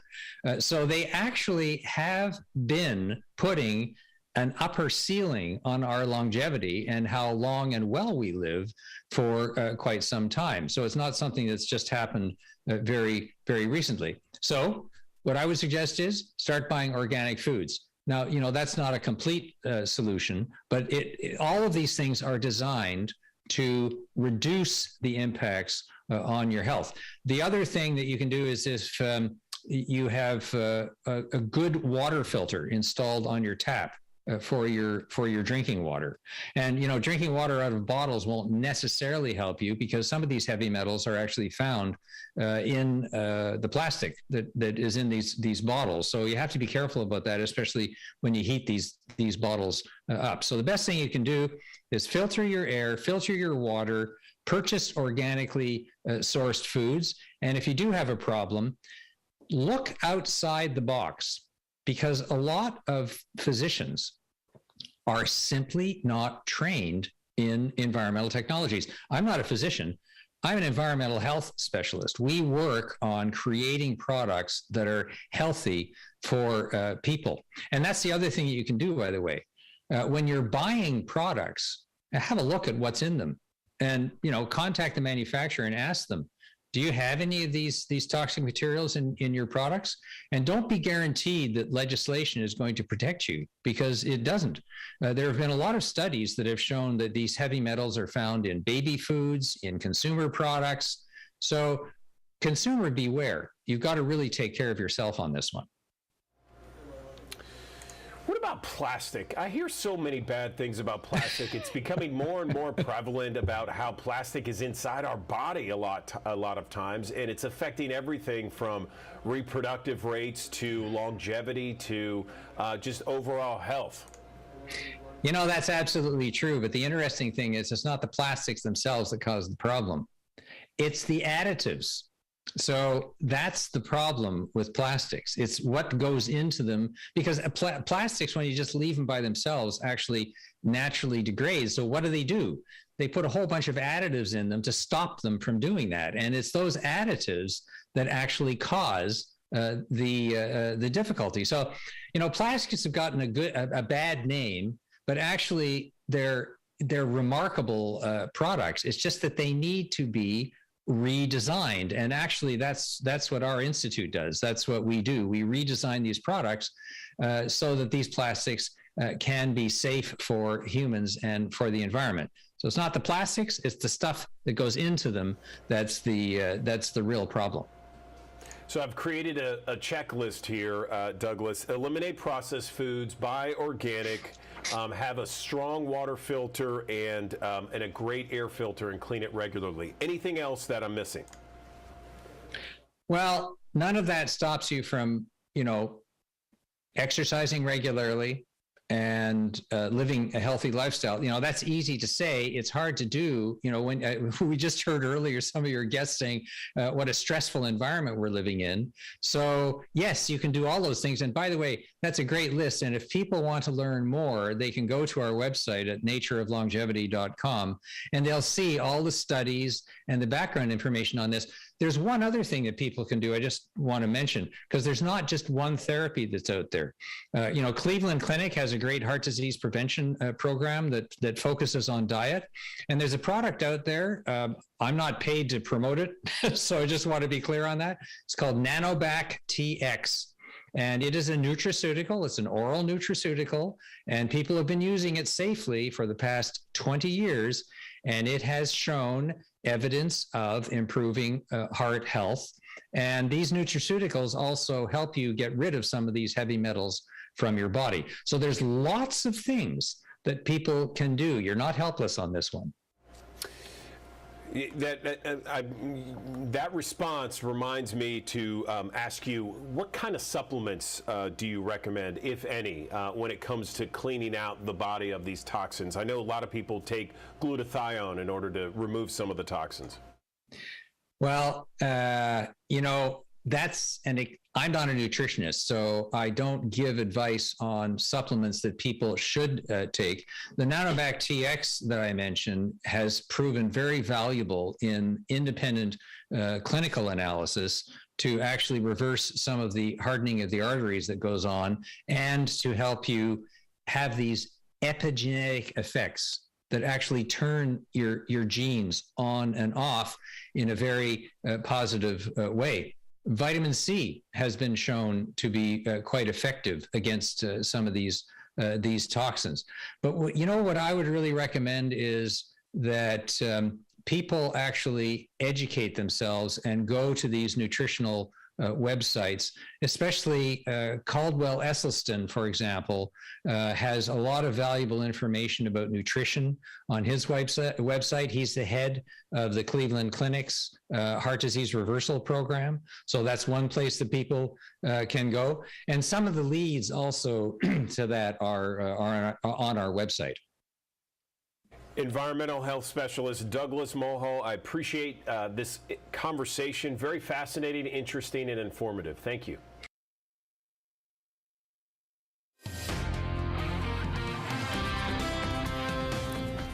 Hey, good morning. A cold front moved through overnight, did not bring any rain. It is bringing some thunderstorms to areas south of us, but it dropped temperatures a little bit. We'll have sunshine, though, now that system has completely moved out.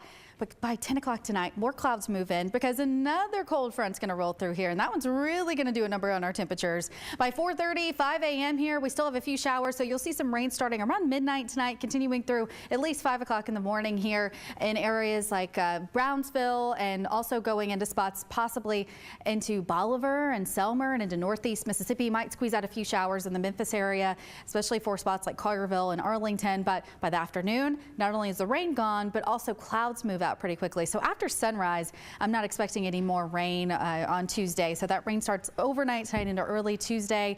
Wednesday, Thursday's dry, but a 60% chance of rain on Friday. And that cold front's really going to bring us some rain. I'm not tracking anything severe right now for Friday, but certainly a day where you'll need to have an umbrella and a rain jacket on hand. 7 a.m. on Friday, light rain across West Tennessee, eastern Arkansas, a few showers continuing as we go into the afternoon. By noon on Friday, we get widespread rain across the Mid-South, and that rain continues all the way through the evening. You'll even notice some showers popping back up around midnight as we go into early Saturday in northeast Mississippi. And some of that rain could stick around in that area through around 7 a.m. on Saturday. But notice West Tennessee, eastern Arkansas already clearing out rain and clouds by the time we start our day Saturday. So the weekend will be beautiful once we get past that rough start on Saturday morning. Rainfall totals through Saturday will be around a ½ inch in Memphis, and wind could get close to an inch in Dyersburg. Lynchburg and Brownsville, which isn't a ton of rain, but it's been really soggy here. The ground still hasn't dried out from that rain that we had on Friday. We're about 3.5 inches above average for the month of March. It's almost over, of course, but currently we're at 8.3 for our total. 10th wettest is at 10 inches, so we're not quite at a record or in the top 10 for wettest on record, but definitely been soggy for us over the past few weeks. And March has been a wet month. If you want more details on timing for rain here as we go throughout the rest of the week, you can always get the latest updates on our First Alert weather app. Just search for WMC in the App Store and you can download that one for free. That First Alert 7-day forecast includes 68 degrees today. Again, I told you it's cooler tomorrow. 62 in Memphis. We'll probably have some spots only in the upper 50s tomorrow. And then 38 degrees on Tuesday night. That's frost temperatures there. So you could have some patchy frost on Tuesday evening. If you went ahead and plan it over the weekend, got a little ahead of yourself, just cover up with the tarp or a blanket, something to keep the heat in so that your plants or whatever you planted doesn't end up dying. I had some hydrangeas that started to grow when it got warm and then died with that last frost. Then on Thursday, we're back up to the 70s, 76 degrees on Friday. Once Friday's cold front moves through, it does technically drop temperatures, but I'd say 70 degrees for Saturday and Sunday, still not bad. And how about a live look right now from Midtown Memphis? It's beautiful out there, isn't it? Nice clear blue sky. I'm enjoying it, and I plan to get out and enjoy it today when I get off work, so maybe you should too. So kids from across the Bluff City got a chance to improve their football skills at the USFL's first Memphis Youth Skills Camp at Simmons Bank Liberty Stadium. So participants had the opportunity to learn from the Memphis Showboats and Houston Gamblers themselves. They also had the chance to be involved with individual team drills with both offensive and defensive strategies. One of the campers spoke with us about why he wanted to get involved with this camp specifically. That's good, so because I get professionals to train me and we get to work on different skills that people need to work on just like me. That's why I'm here. The goal of the camp is designed to teach not just football skills, but also build character and honor leadership. Have you bought your St. Jude Dream Home giveaway tickets yet? If not, they're on sale right now. Let's get that full screen back up there for you. And if you get your tickets between now and April 14th, you could win your chance for a brand new Honda Civic Sport or Nissan Kicks SUV, courtesy of Wolf Chase Honda and Wolf Chase Nissan. The new car prize is in addition to your chance to win a dream home worth almost $600,000. Call the number on your screen right here or visit dreamhome.org. You can snag your tickets there. So the New York grand jury investigating the alleged hush money payment by former President Trump is set to return to work today. The former president continues to claim the case is just a witch hunt against him. Bree Jackson is in Washington with the very latest. As a grand jury weighs whether former President Trump should be charged in connection to an alleged hush money payment to an adult film star, he bristled at questions about the investigation. I believe that if anything ever happened with a case that's a fake case. The 2024 Republican presidential candidate also aired his grievances during his first major campaign rally in Waco, Texas, Saturday. This is really prosecutorial misconduct. That's what it's called. The innocence of people makes no difference whatsoever to these radical left maniacs. Trump denies any wrongdoing. His legal team standing firmly behind him. Because it's a case that shouldn't be brought and wouldn't be brought up for anyone other than Donald Trump. Experts say cases like this can be difficult to prosecute. It's a provable case.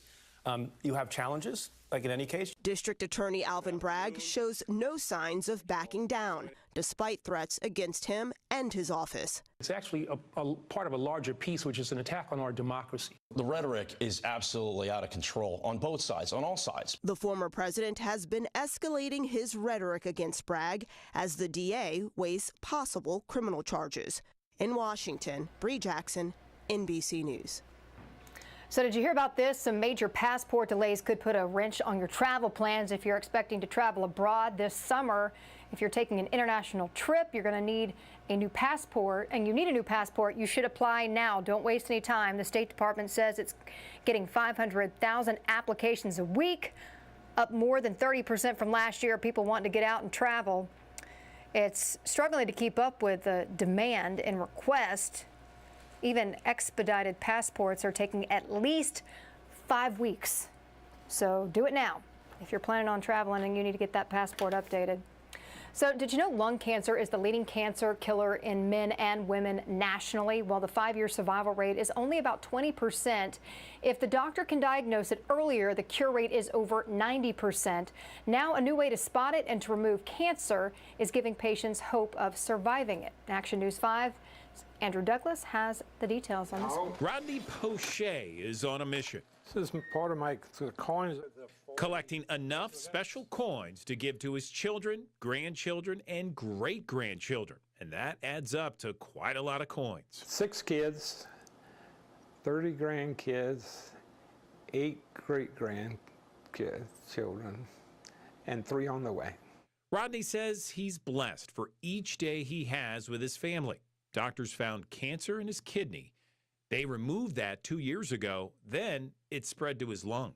Lung cancers are hard to detect because they usually start at just a few millimeters in size, and we can't see that on a chest x-ray. Dr. Mitzman is one of the first to use an ion robotic assisted navigation bronchoscopy to help pinpoint exactly where the cancer is. It's a tiny camera that will go down the airway of the patient and go inside the patient's lung. So it takes the patient's CT scan and builds us this 3D augmented GPS pathway and tells us exactly where to go. So we could get out to where their tiny little 2-millimeter nodule is. We inject a little dye into it so that when we go to do the lung resection, it glows for us. Rodney had a tiny cancer nodule in the upper part of his right lung, a spot Dr. Mitzman says they would never be able to see on a CT scan. So without this technology, we would end up having to take out a fairly large piece of his lung to make sure we got all of the cancer. Instead, he removed just a small piece, about the size of a quarter. Rodney recovered in days instead of weeks, and now he is cancer-free, just in time for 3 new family members to arrive this spring.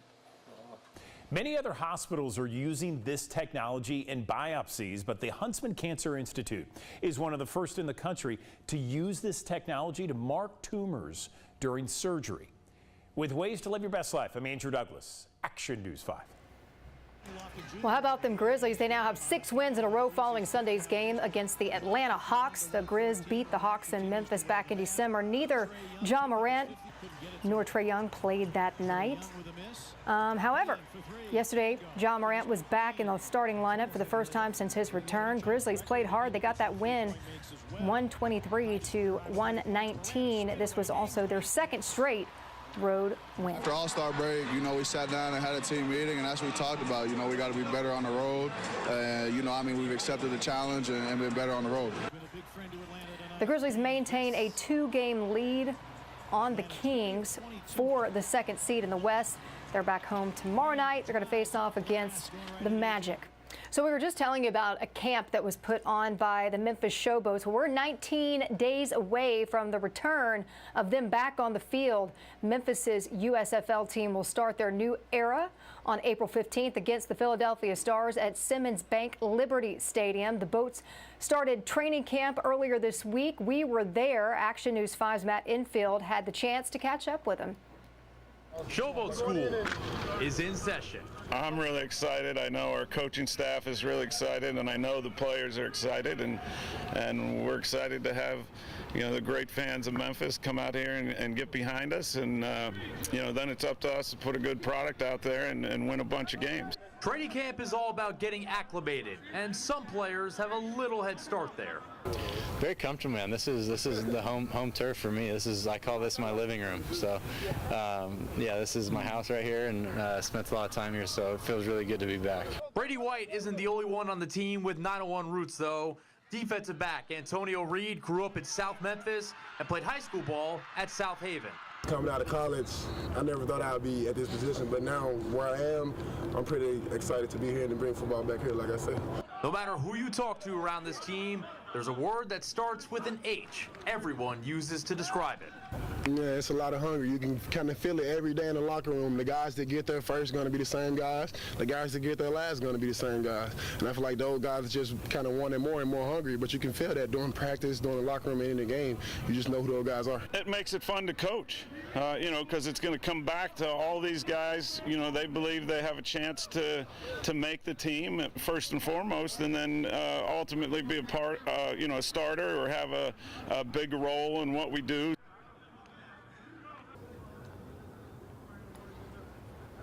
I know a lot of people excited about the Showboats coming back to Memphis, and of course that first game is going to be a fun one to kick things all off. So I know we've been doing a lot of coverage on the damage throughout Mississippi after the severe storms came through Friday night.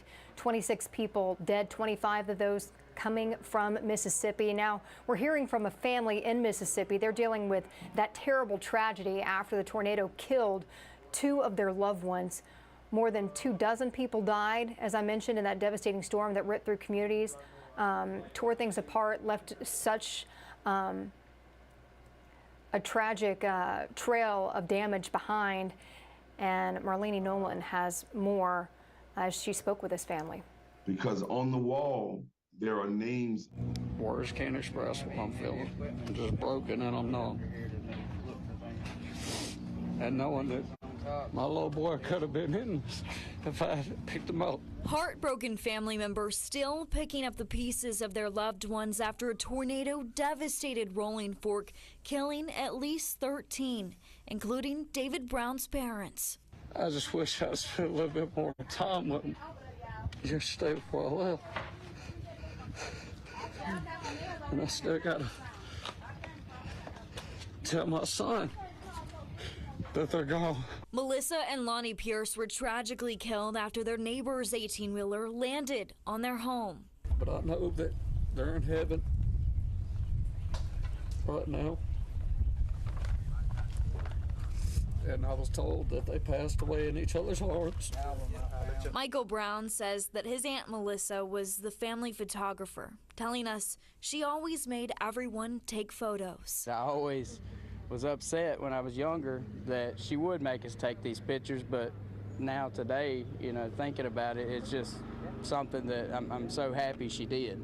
Oh, she's even younger. The family of the 2 spending the days following the tornado, salvaging anything and everything they could from what's left of the home, looking for pieces of the 2 they can cherish. Honestly, if I could find anything in the rubble or whatever, it would be more than anything.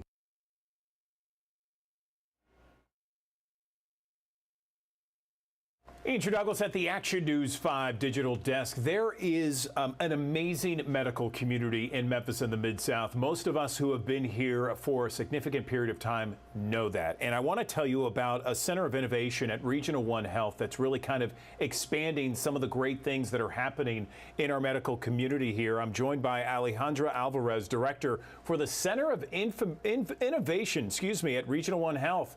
How are you? Good morning. Good morning. I'm doing well. Thanks for having me. Good. So tell me, I've never heard of this, so tell me what the Center of Innovation is. Absolutely. So we are a division of Regional One Health that was created back in 2016 with the goal of providing a platform that aims to inspire and cultivate new ideas, research, and technology from within the organization, so members within the hospital, as well as the community and entrepreneurs and anyone who's disrupting healthcare through the use of innovation. That sounds interesting. Sounds very cutting edge, Alejandra. Tell me some of the specifics that, I guess it's been around for a little bit. Tell me some of the specifics that have come out of the center that maybe our audience would know about. Absolutely. So we run 2 different programs. One is aimed for our internal members, and that's called the Innovation Lab, where we are building innovation by capturing ideas from our members and seeing if they prove to be valid value propositions. The other is our healthcare startup access incubator, and that's probably something that you the community may have heard, and that is an incubator aimed at startups, healthcare startups. And some of those companies or individuals that have participated in that incubator are Cast 21, which is a company that provided or has developed an alternative cast to orthopedic injuries. We've got Sweet Bio, who also is headquartered in Memphis here as well, and they have developed a bioengineer wound product made out of Manuka honey. And most recently, we are currently working with a company called Wellways, and they have developed a thermal sensor device that aims at detecting abnormalities in the breast in hopes of improving early cancer detection. So those are some of the participants in our healthcare access incubator. One of the programs that is aimed at external community members, entrepreneurs in the community, as a way to see how we can contribute to disrupting healthcare, changing healthcare locally as well as beyond. I love some of these innovations. Thank you so much for sharing them with us, because it's something that everyone can relate to, get behind, and really share in the successes of them. I guess it's one of those things where it really does pinpoint exactly how important some of these innovations are to have in the medical community, not just here in Memphis in the Mid-South, but all over the world, right? Absolutely. Absolutely. And if we can be a part of that change, we definitely want to be part of that. Mm-hmm. Okay, so how well do you work with these innovators to say, okay, let's start this, let's do this, we believe in what you're doing? I mean, do they come to you and pitch this idea and then you guys get behind it? How does it exactly work?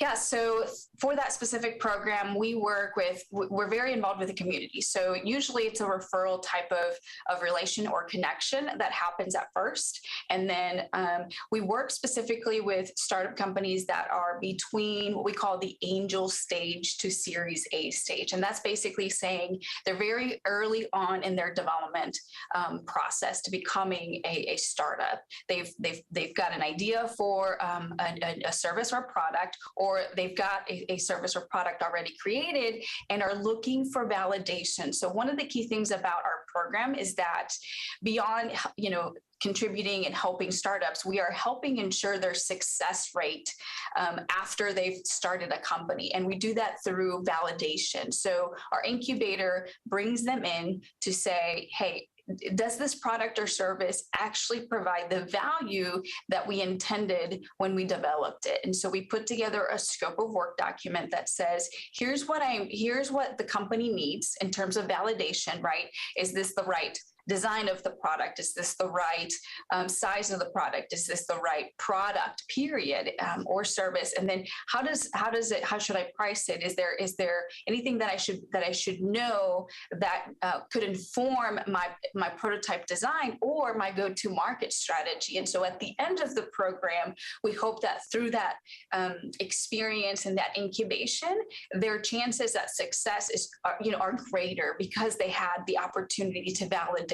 Typically, a lot of startups don't get that chance. And if they do, it's usually, after they've spent a lot of money, a lot of time. And one of the things that we know startups, are limited in is initial funding. And so if we can help them get to that yes or no question sooner and have an opportunity to tweak their product as they're going through the process, their chance at success once they do enter the market grows. It's fascinating. It really is. I like hearing this process, Alejandra. Tell me, how do you find these companies to work with? Do they initially make the first suggestion, or do they contact you? Do you contact them? Is it a little bit of both?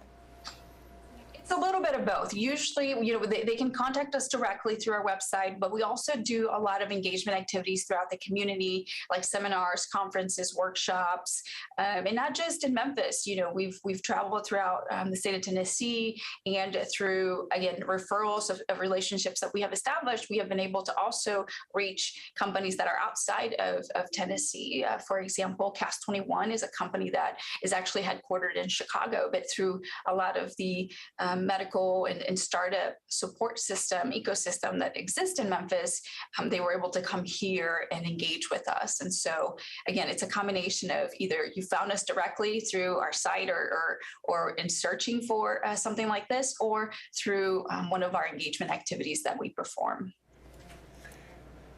This kind of center of innovation at Regional One, is it something that you see at every hospital? Is it something that you see across every region? Because this sounds fantastic. It sounds like most hospitals, most big, large hospitals should have this type of innovation center, or is this just unique to Regional One? So I think the way that we've designed our program and is unique, is very unique. I will say that there are centers for innovation throughout the country. You can pretty much execute that in different ways. There's a lot of technology transfer efforts that occur most often than the traditional in a traditional way in terms of how people engage with innovation. But there's innovation centers throughout the country. The programmatic efforts that they perform are a little bit different. They vary depending on what kind of engagement they want to perform. Technology transfer offices are very common as well.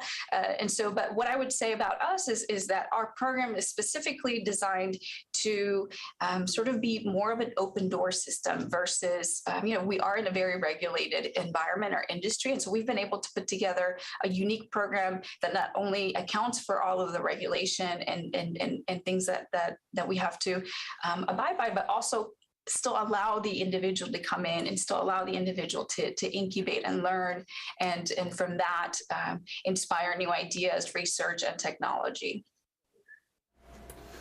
All right. So where can we go? If someone's watching this, they want to learn more about the Center of Innovation, where should they go?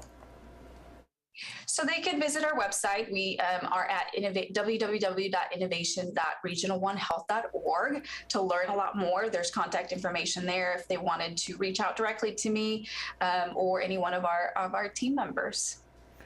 Alejandra, is there anything else you want to mention that we haven't talked about yet? I think I want to say, this is a very selfish statement, but basically, this program, and as well as the Memphis ecosystem, we have a very excellent ecosystem that supports entrepreneurs, that supports innovators, specifically those in healthcare. And I think that is something to be said about Memphis. And we're very proud of our program. We're very proud of our city, and to be able to bring this forward through Regional One Health, is even better. Our hospital system is sort of at the core of the community. We're a safety net hospital. We provide care to the majority of our community members. So to invest in these types of activities and programs is something to be said about us and about our city. So we thank you for the opportunity to share that message. Well, we thank you for all your hard work. We appreciate everything that you're doing at the Center of Innovation, and congratulations on the success, because not only are you successful there, Alejandra Alvarez, but you're successful and your success is making us all proud here across Memphis and the Mid-South. So thanks very much. Thank you. Amanda Hansen back here at the Action News 5 Digital Desk. So March 28th is Diabetes Awareness Day. It's a day to be aware of your blood sugar, also to know the warning signs about diabetes. It's a disease that is can have such an impact on people when it comes to their mental health. And so we really want to focus on that this morning. And we're going to bring in Dr. Laura Schultz, Ambulatory Behavioral Health. She is the Director of Ambulatory Behavioral Health for Methodist Le Bonheur Healthcare. Dr. Schultz, I'm sorry, that was a mouthful there. Good morning. How you doing? Good morning. I'm glad to have you on here. I think this is an important topic. My dad was diagnosed with type 2 diabetes. I understand just how mentally, how emotional it was for him to get that diagnosis and all the lifestyle changes that had to go along with it. Can we talk about, when someone's diagnosed with a chronic, lifelong health condition, just talk about the emotional and mental health aspects that kind of can be triggered from something like this? Sure. Diabetes and other chronic medical conditions can really be a big diagnosis for somebody to process. I think initially people start asking the questions, why me? And struggling to understand how this happened and why this happened to them. And sometimes that can feel really scary and overwhelming. And then when you think about diabetes specifically, you're right. There are tons of lifestyle changes that are necessary in order to successfully manage diabetes. People have to start thinking about not only what they eat, but when they eat, and how they move and how much exercise they're getting. They're frequently having to check their blood sugars and monitor those and track them, give medicine to themselves. Maybe it's a pill, but it could be an injection, which can also be scary for people. And when you think about how that impacts not just your day, but it actually impacts your social life, your ability to go out to restaurants, enjoy dinners at church, those sorts of things, it can feel really isolating and lonely for someone to manage that condition, especially if they're doing it on their own. And then when we think about a family that might be juggling a diagnosis of diabetes, frequently type 1 diabetes with a child, that really can be overwhelming for the entire family. The parents have to learn new ways to cook. The siblings may have to adjust to having different snacks and different food at the dinner table. Maybe the child can't actually go to the birthday parties, or they have to bring their own treats to the school luncheons or programs. And so that can also feel kind of stigmatizing and isolating as well. So it is a big condition that can have an impact on our overall mental health as well. So how can you keep those feelings in check if you're experiencing it? I think one thing to really keep in mind is the intense connection between the mind and the body. And I think we need to make sure that we're talking about that. So with diabetes specifically, it's bidirectional. When we feel bad physically, our mental health can suffer. We can experience more depression or anxiety. And then the reverse is also true. When we feel more anxious, the stress hormones that are released in our body can actually cause our blood sugar to rise and make that more difficult to manage. So first of all, we need to remember that managing our stress is an essential part of successfully managing our diabetes. And we might start by wanting to just kind of push those fears or those feelings aside, but unfortunately that can really lead to some decrease in our good health behaviors. And so talking about how you're feeling with someone that is close to you, as well as your doctor, I think can be a really great place to start. Another thing that can be helpful is just to remember this is a lifelong condition and you don't have to win the entire race right now. It's more of a marathon than a sprint. And so starting with some smaller lifestyle changes and getting some wins under your belt and seeing some success and seeing that you can do it can be a really good way to kind of start building that momentum and tackling some of those fears as well. You know, what are some of the maybe support strategies that someone can implement if they're dealing with distress? I do encourage folks to start by talking with their doctor, whether that be a primary care provider or an endocrinologist that's managing their diabetes, and let them know how they're feeling. So between 33 and 50% of individuals living with diabetes will experience something called diabetes distress during the course of managing their condition. And that is really just an emotional response to all of the things that go into managing diabetes, living with diabetes, as well as kind of the fears that can come with the potential consequences of diabetes if that's not managed well. So when you're experiencing that diabetes distress, it can get in the way of you successfully managing your diabetes. So talk with your doctor first. At Methodist, we have integrated behavioral health providers into our medical practices. So both on the adult primary care side and on the pediatric primary care side, you can ask your doctor if there's anybody that they can refer you to for some additional mental health support regarding your diabetes. And all of our behavioral health providers in those practices are especially trained to help you be able to cope with the chronic medical conditions that you're facing and the mental health things that go along with that. So start by asking your doctor and getting a referral. If you are with Methodist, we'd be happy to take care of you. And then additionally, at methodisthealth.org/diabetes, you can find classes and other resources like support groups that you can have that will help you along with your journey. That's great to know that there are those resources out there specifically from Methodist Le Bonheur Healthcare. Any kind of final message you want to leave as people recognize Diabetes Alert Day? Yes, I think the beauty of Diabetes Alert Day is it's bringing our attention to a condition that impacts so much of our community. Nationally, the CDC estimates there's over 37 million individuals who have diabetes, but about 8.5 million of those folks don't even know they have the condition, which can be really dangerous. If they're not aware, they're not able to manage it. And then even more people are living with something called pre-diabetes, which means that they're at high risk for developing diabetes in the future based on their blood sugars. And most of those folks, about 80%, don't know that they have pre-diabetes. So I think the first thing that we should take away from this, and probably the most important, is to make sure you're going to your primary care doctor for your annual exams, and make sure that at those exams, they are drawing your blood work and looking at a lab called hemoglobin A1C. That gives the doctor a good idea of what your blood sugars have looked like over the last several months and can let them know if you're at risk for developing diabetes. And once you know, then you can start making those changes and seeking the support that you need to be successful in doing so. No, for sure. And with you saying 80% of people are pre-diabetic and have no idea, I mean, that's alarming to hear that number. So like you said, getting those... 1 in 3 Americans are pre-diabetic, and 80% of those don't know. So it's not 80% of us have it and don't know, but it is a really high number, and the majority of us who are walking around pre-diabetic aren't aware, which is dangerous. Wow, yeah, for sure. And you were saying more resources, methodist.org/diabetes, is that correct? Yes, ma'am. So methodisthealth.org/diabetes to find out about our diabetes education classes, as well as our diabetes support group.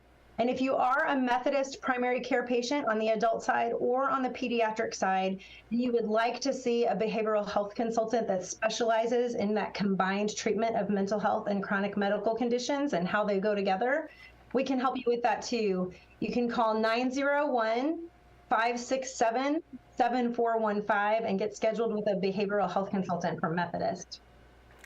Well, Dr. Laura Schultz, I appreciate your time. Thank you so much for helping to get this information out there this morning. Thank you so much for having me. Absolutely. Hey, let's take a live look right now. High Five camera in Midtown Memphis. Look at that pretty blue sky. I love it. It's a great way to start your Monday. And so, of course, people want to know what can I expect this week? We had that rain that came through on Friday that just left a path of devastation in Mississippi. Today, those clear blue skies, but we do have rain in our forecast this week. Let's go ahead and check in with meteorologist Brittany Bryan. Hey, good morning. A cold front moved through overnight, did not bring any rain. It is bringing some thunderstorms to areas south of us, but it dropped temperatures a little bit. We'll have sunshine though, now that system has completely moved out. But by 10 o'clock tonight, more clouds move in because another cold front's going to roll through here, and that one's really going to do a number on our temperatures. By 4:30, 5 a.m. here, we still have a few showers, so you'll see some rain starting around midnight tonight, continuing through at least 5 o'clock in the morning here in areas like Brownsville, and also going into spots possibly into Bolivar and Selmer and into northeast Mississippi. Might squeeze out a few showers in the Memphis area, especially for spots like Collierville and Arlington. But by the afternoon, not only is the rain gone, but also clouds move out pretty quickly. So after sunrise, I'm not expecting any more rain on Tuesday. So that rain starts overnight tonight into early Tuesday.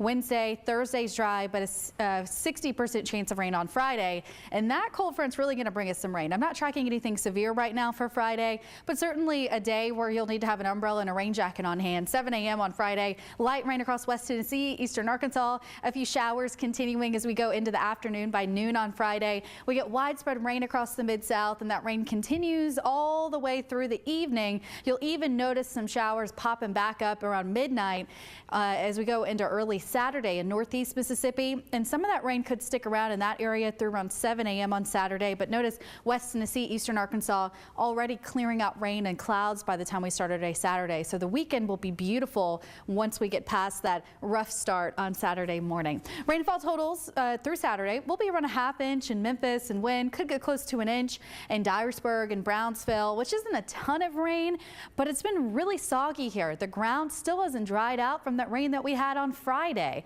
We're about 3½ inches above average for the month of March. It's almost over, of course, but currently we're at 8.3 for our total. 10th wettest is at 10 inches, so we're not quite at a record or in the top 10 for wettest on record, but definitely been soggy for us over the past few weeks. And March has been a wet month. If you want more details on timing for rain here as we go throughout the rest of the week, you can always get the latest updates on our First Alert weather app. Just search for WMC in the App Store and you can download that one for free. That First Alert 7-day forecast includes 68 degrees today. Again, I told you it's cooler tomorrow. 62 in Memphis. We'll probably have some spots only in the upper 50s tomorrow. And then 38 degrees on Tuesday night. That's frost temperatures there. So you could have some patchy frost on Tuesday evening. If you went ahead and plan it over the weekend, got a little ahead of yourself, just cover up with the tarp or a blanket, something to keep the heat in so that your plants or whatever you planted doesn't end up dying. I had some hydrangeas that started to grow when it got warm and then died with that last frost. Then on Thursday, we're back up to the 70s, 76 degrees on Friday. Once Friday's cold front moves through, it does technically drop temperatures, but I'd say 70 degrees for Saturday and Sunday, still not bad. All right, it is the first day of spring here on a March 20th. We are excited to be talking about spring because that is the perfect time for so many homeowners out there to improve their house, renovations, do-it-yourself home improvement projects. We want to talk to an expert about DIY projects. So we have brought into the digital desk Chip Wade. He's a favorite TV home improvement expert. Perhaps you recognize him. He's the original Emmy Award-winning host of HGTV shows like Elbow Room, Curb Appeal, The Block, and several others. Chip, how are you? Good morning. I'm great, Andrew. Thank you for having me. Appreciate you being here. So why is spring one of those great times for all those do-it-yourself projects that people are just ready to get involved in? You know, I think it's the opportunity for us to take advantage of that kind of natural energy-inducing life of all the trees coming out and that little sprig of warm weather. For me, it just boosts me full of energy, and it's like we need to harness that for productivity, doing the fun things, doing the necessary things, but doing it in a way that, you know, is not too cumbersome, that we can enjoy this process of all this new life. I agree. So let's talk about where people should start with their spring projects, because they're like, okay, yes, I want to improve my house. Where to begin?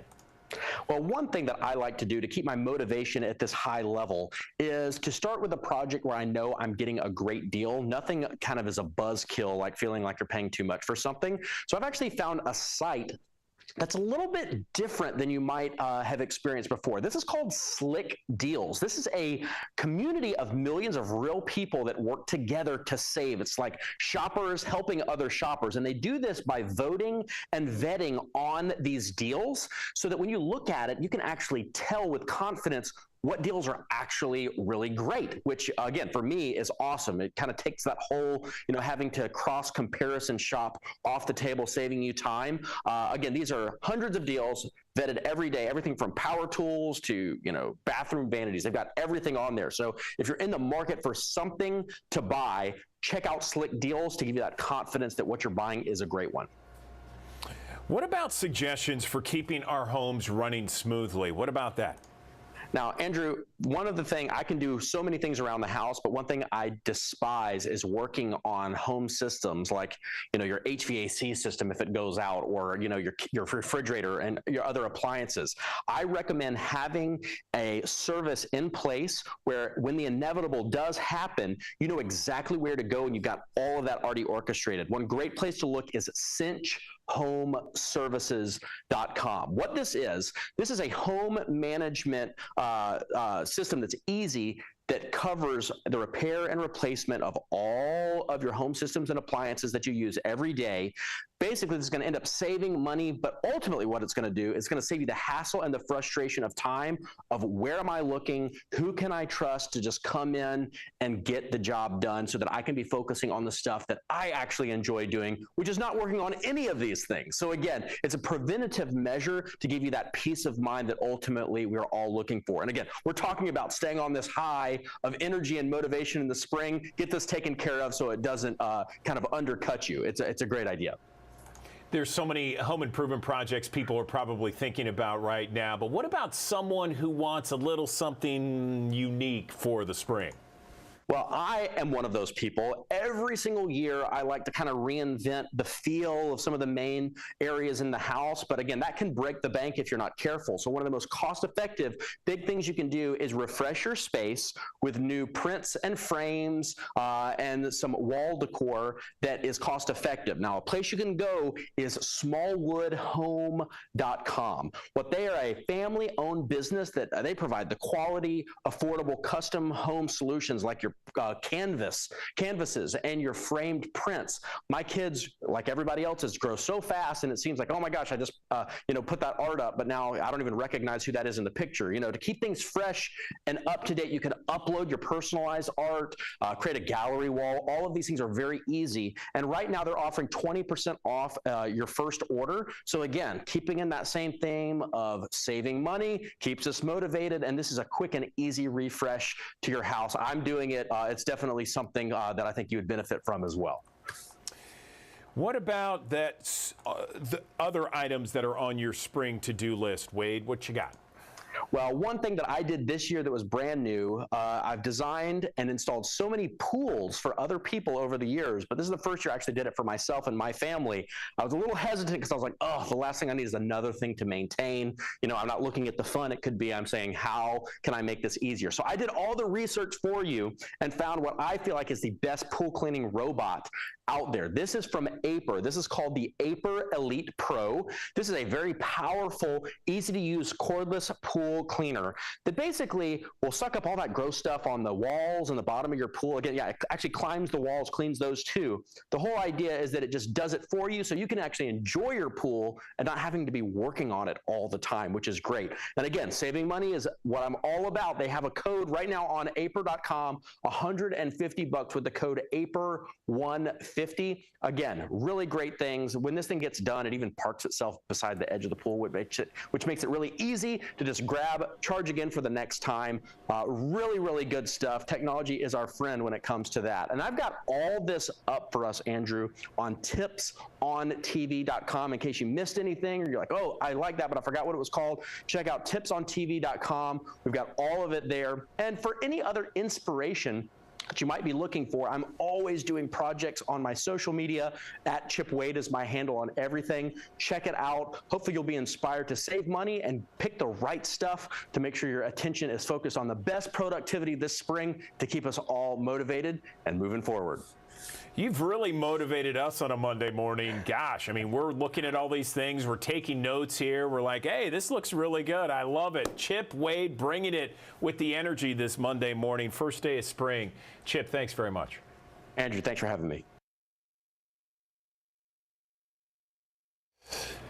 Exchange-traded funds, or EFTs, reached an important milestone recently. The 30th anniversary of the very first one launched in the U.S., and since then it has grown into a $9 trillion industry with more than 8,000 EFTs in the market globally. We have Allison Bonds now joining us on the Action News 5 digital desk with State Street Global Advisors. That's the firm that launched the very first EFT, widely known as SPY. And I want to ask her first off, good morning, Allison. Tell me exactly what an exchange-traded fund is and how do they work? How are you? Good morning, Andrew. Well, exchange-traded funds, or ETFs, are a basket of securities. Similar to a mutual fund, they tend to be diversified, but they're also like a stock in that they trade on a stock exchange throughout the day. I like to think of ETFs by breaking down that ETF. So the E stands for efficiency. They tend to be cost efficient. They're considerably less expensive than a mutual fund. They also tend to be tax efficient, meaning that they tend to pay less in cap gains than a mutual fund. The T stands for transparency. You can see all of an ETF's holdings at any time on the issuer's website.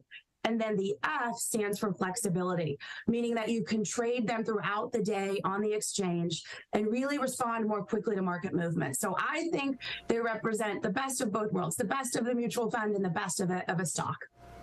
Is that why they are so popular these days? They've become so popular. As you mentioned, we are celebrating, believe it or not, the 30th anniversary of the first exchange traded fund in the United States, SPY, ticker SPY. And today, they have really revolutionized and in some cases democratized the way that people invest. The reason that I say that is because it doesn't matter how big of an investor you are. My great aunt Melody in Cincinnati, Ohio, can invest in the same investment strategies at the same cost as Warren Buffett with an ETF. And there's really a couple of reasons why they've become so popular. The first one, I believe, is that more and more investors are realizing how hard it can be to invest in single stocks. Last year was a perfect example. We saw everything from blue chip names to tech stocks being down. And then I also think that more and more investors are realizing how hard it can be to find mutual funds that outperform in any given year, much less find one that can outperform consistently over the long term. So, Allison, we have thousands of people that are watching right now. If someone is watching and this is the first time they're hearing about these kinds of funds, what is a good way for them to get started in it? Well, the first thing that I would recommend is to know your objective before you buy an ETF. There are now more than 8,000 exchange-traded funds on the market, which is wonderful, but it can also be overwhelming. So you really want to do your homework, know what you own, what is the underlying exposure in the ETF. You also want to know what you're paying. Look at the expense ratio. Look for low-cost exchange-traded funds. And then also perhaps consider working with a financial advisor. They could help you make more informed decisions. Many advisors will meet with you at no cost to really understand your objectives and goals. Any place online where people can go to get more information? Absolutely. You can go to our website, ssga.com. There you'll find up-to-the-minute information on the exchange-traded funds, as well as how they can fit into a broader portfolio. Okay, Allison Bonds with State Street Global Advisors talking about ETFs. Allison, thank you very much for your time this morning. Thank you. Okay, during the winter months, we have to worry about a lot of things. We have to worry about our pets, our plants, and our pipes, of course, during those freezing conditions. We also got to worry about those trees. You know, those trees out there. Are they dead? Is it just winter? Are the leaves going to come back in the spring? A lot of questions out there for some people who may or may not know what's exactly going on, and that's why we're bringing in our arborist, Nathan Baker from Jones Brothers Tree and Landscape. He's back on the digital desk with us this morning. Nathan, how are you? I'm good. How are you doing today? Doing well, thanks. So, you know, a lot of times on my way home, I will see some of the trees that I guess are used for almost like a fence a little bit. You know, I guess they're of the pine tree variety, and a lot of them are dead. And I wonder, my wife and I were wondering, is it because they were planted during a certain time and we had that hard freeze right around Christmas time, that Christmas weekend? How do we know when it's dead or when it's just hibernating, for lack of a better term? All right, so there's a couple things you can do. And as far as your first point asking about, you know, timing for planting, really the winter months are a great time to plant trees because the roots have a chance to harden off. So that's not going to be part of it. But how you can check these trees is you can go and you can scratch with like a fingernail or a key or a little knife, just a tiny spot on the stems. And if you see green underneath that outer layer of bark, that tells you that the tree is alive inside there. You may have some whole limbs that are dead, but it might not be the entire tree that's dead. So that's one of the first ways that you can check. Okay, that's good. That's good. So, what are some other, you know, kind of good rules to just kind of follow when it comes to whether a tree is gone or a tree is still salvageable? Okay, so there's going to be kind of 3 signs that your trees are in serious trouble. Okay, so the first would be if the trunk, so that main stem, if that has a split in it or if it shows peeling bark. The second would be weakness from the freeze could cause branches or even whole trees to fall down on your property. And in the last, 2 weeks or so, we've seen a good bit of that with the whole tree failure and trees falling over. And the third thing would be to look for multiple branches with no living buds.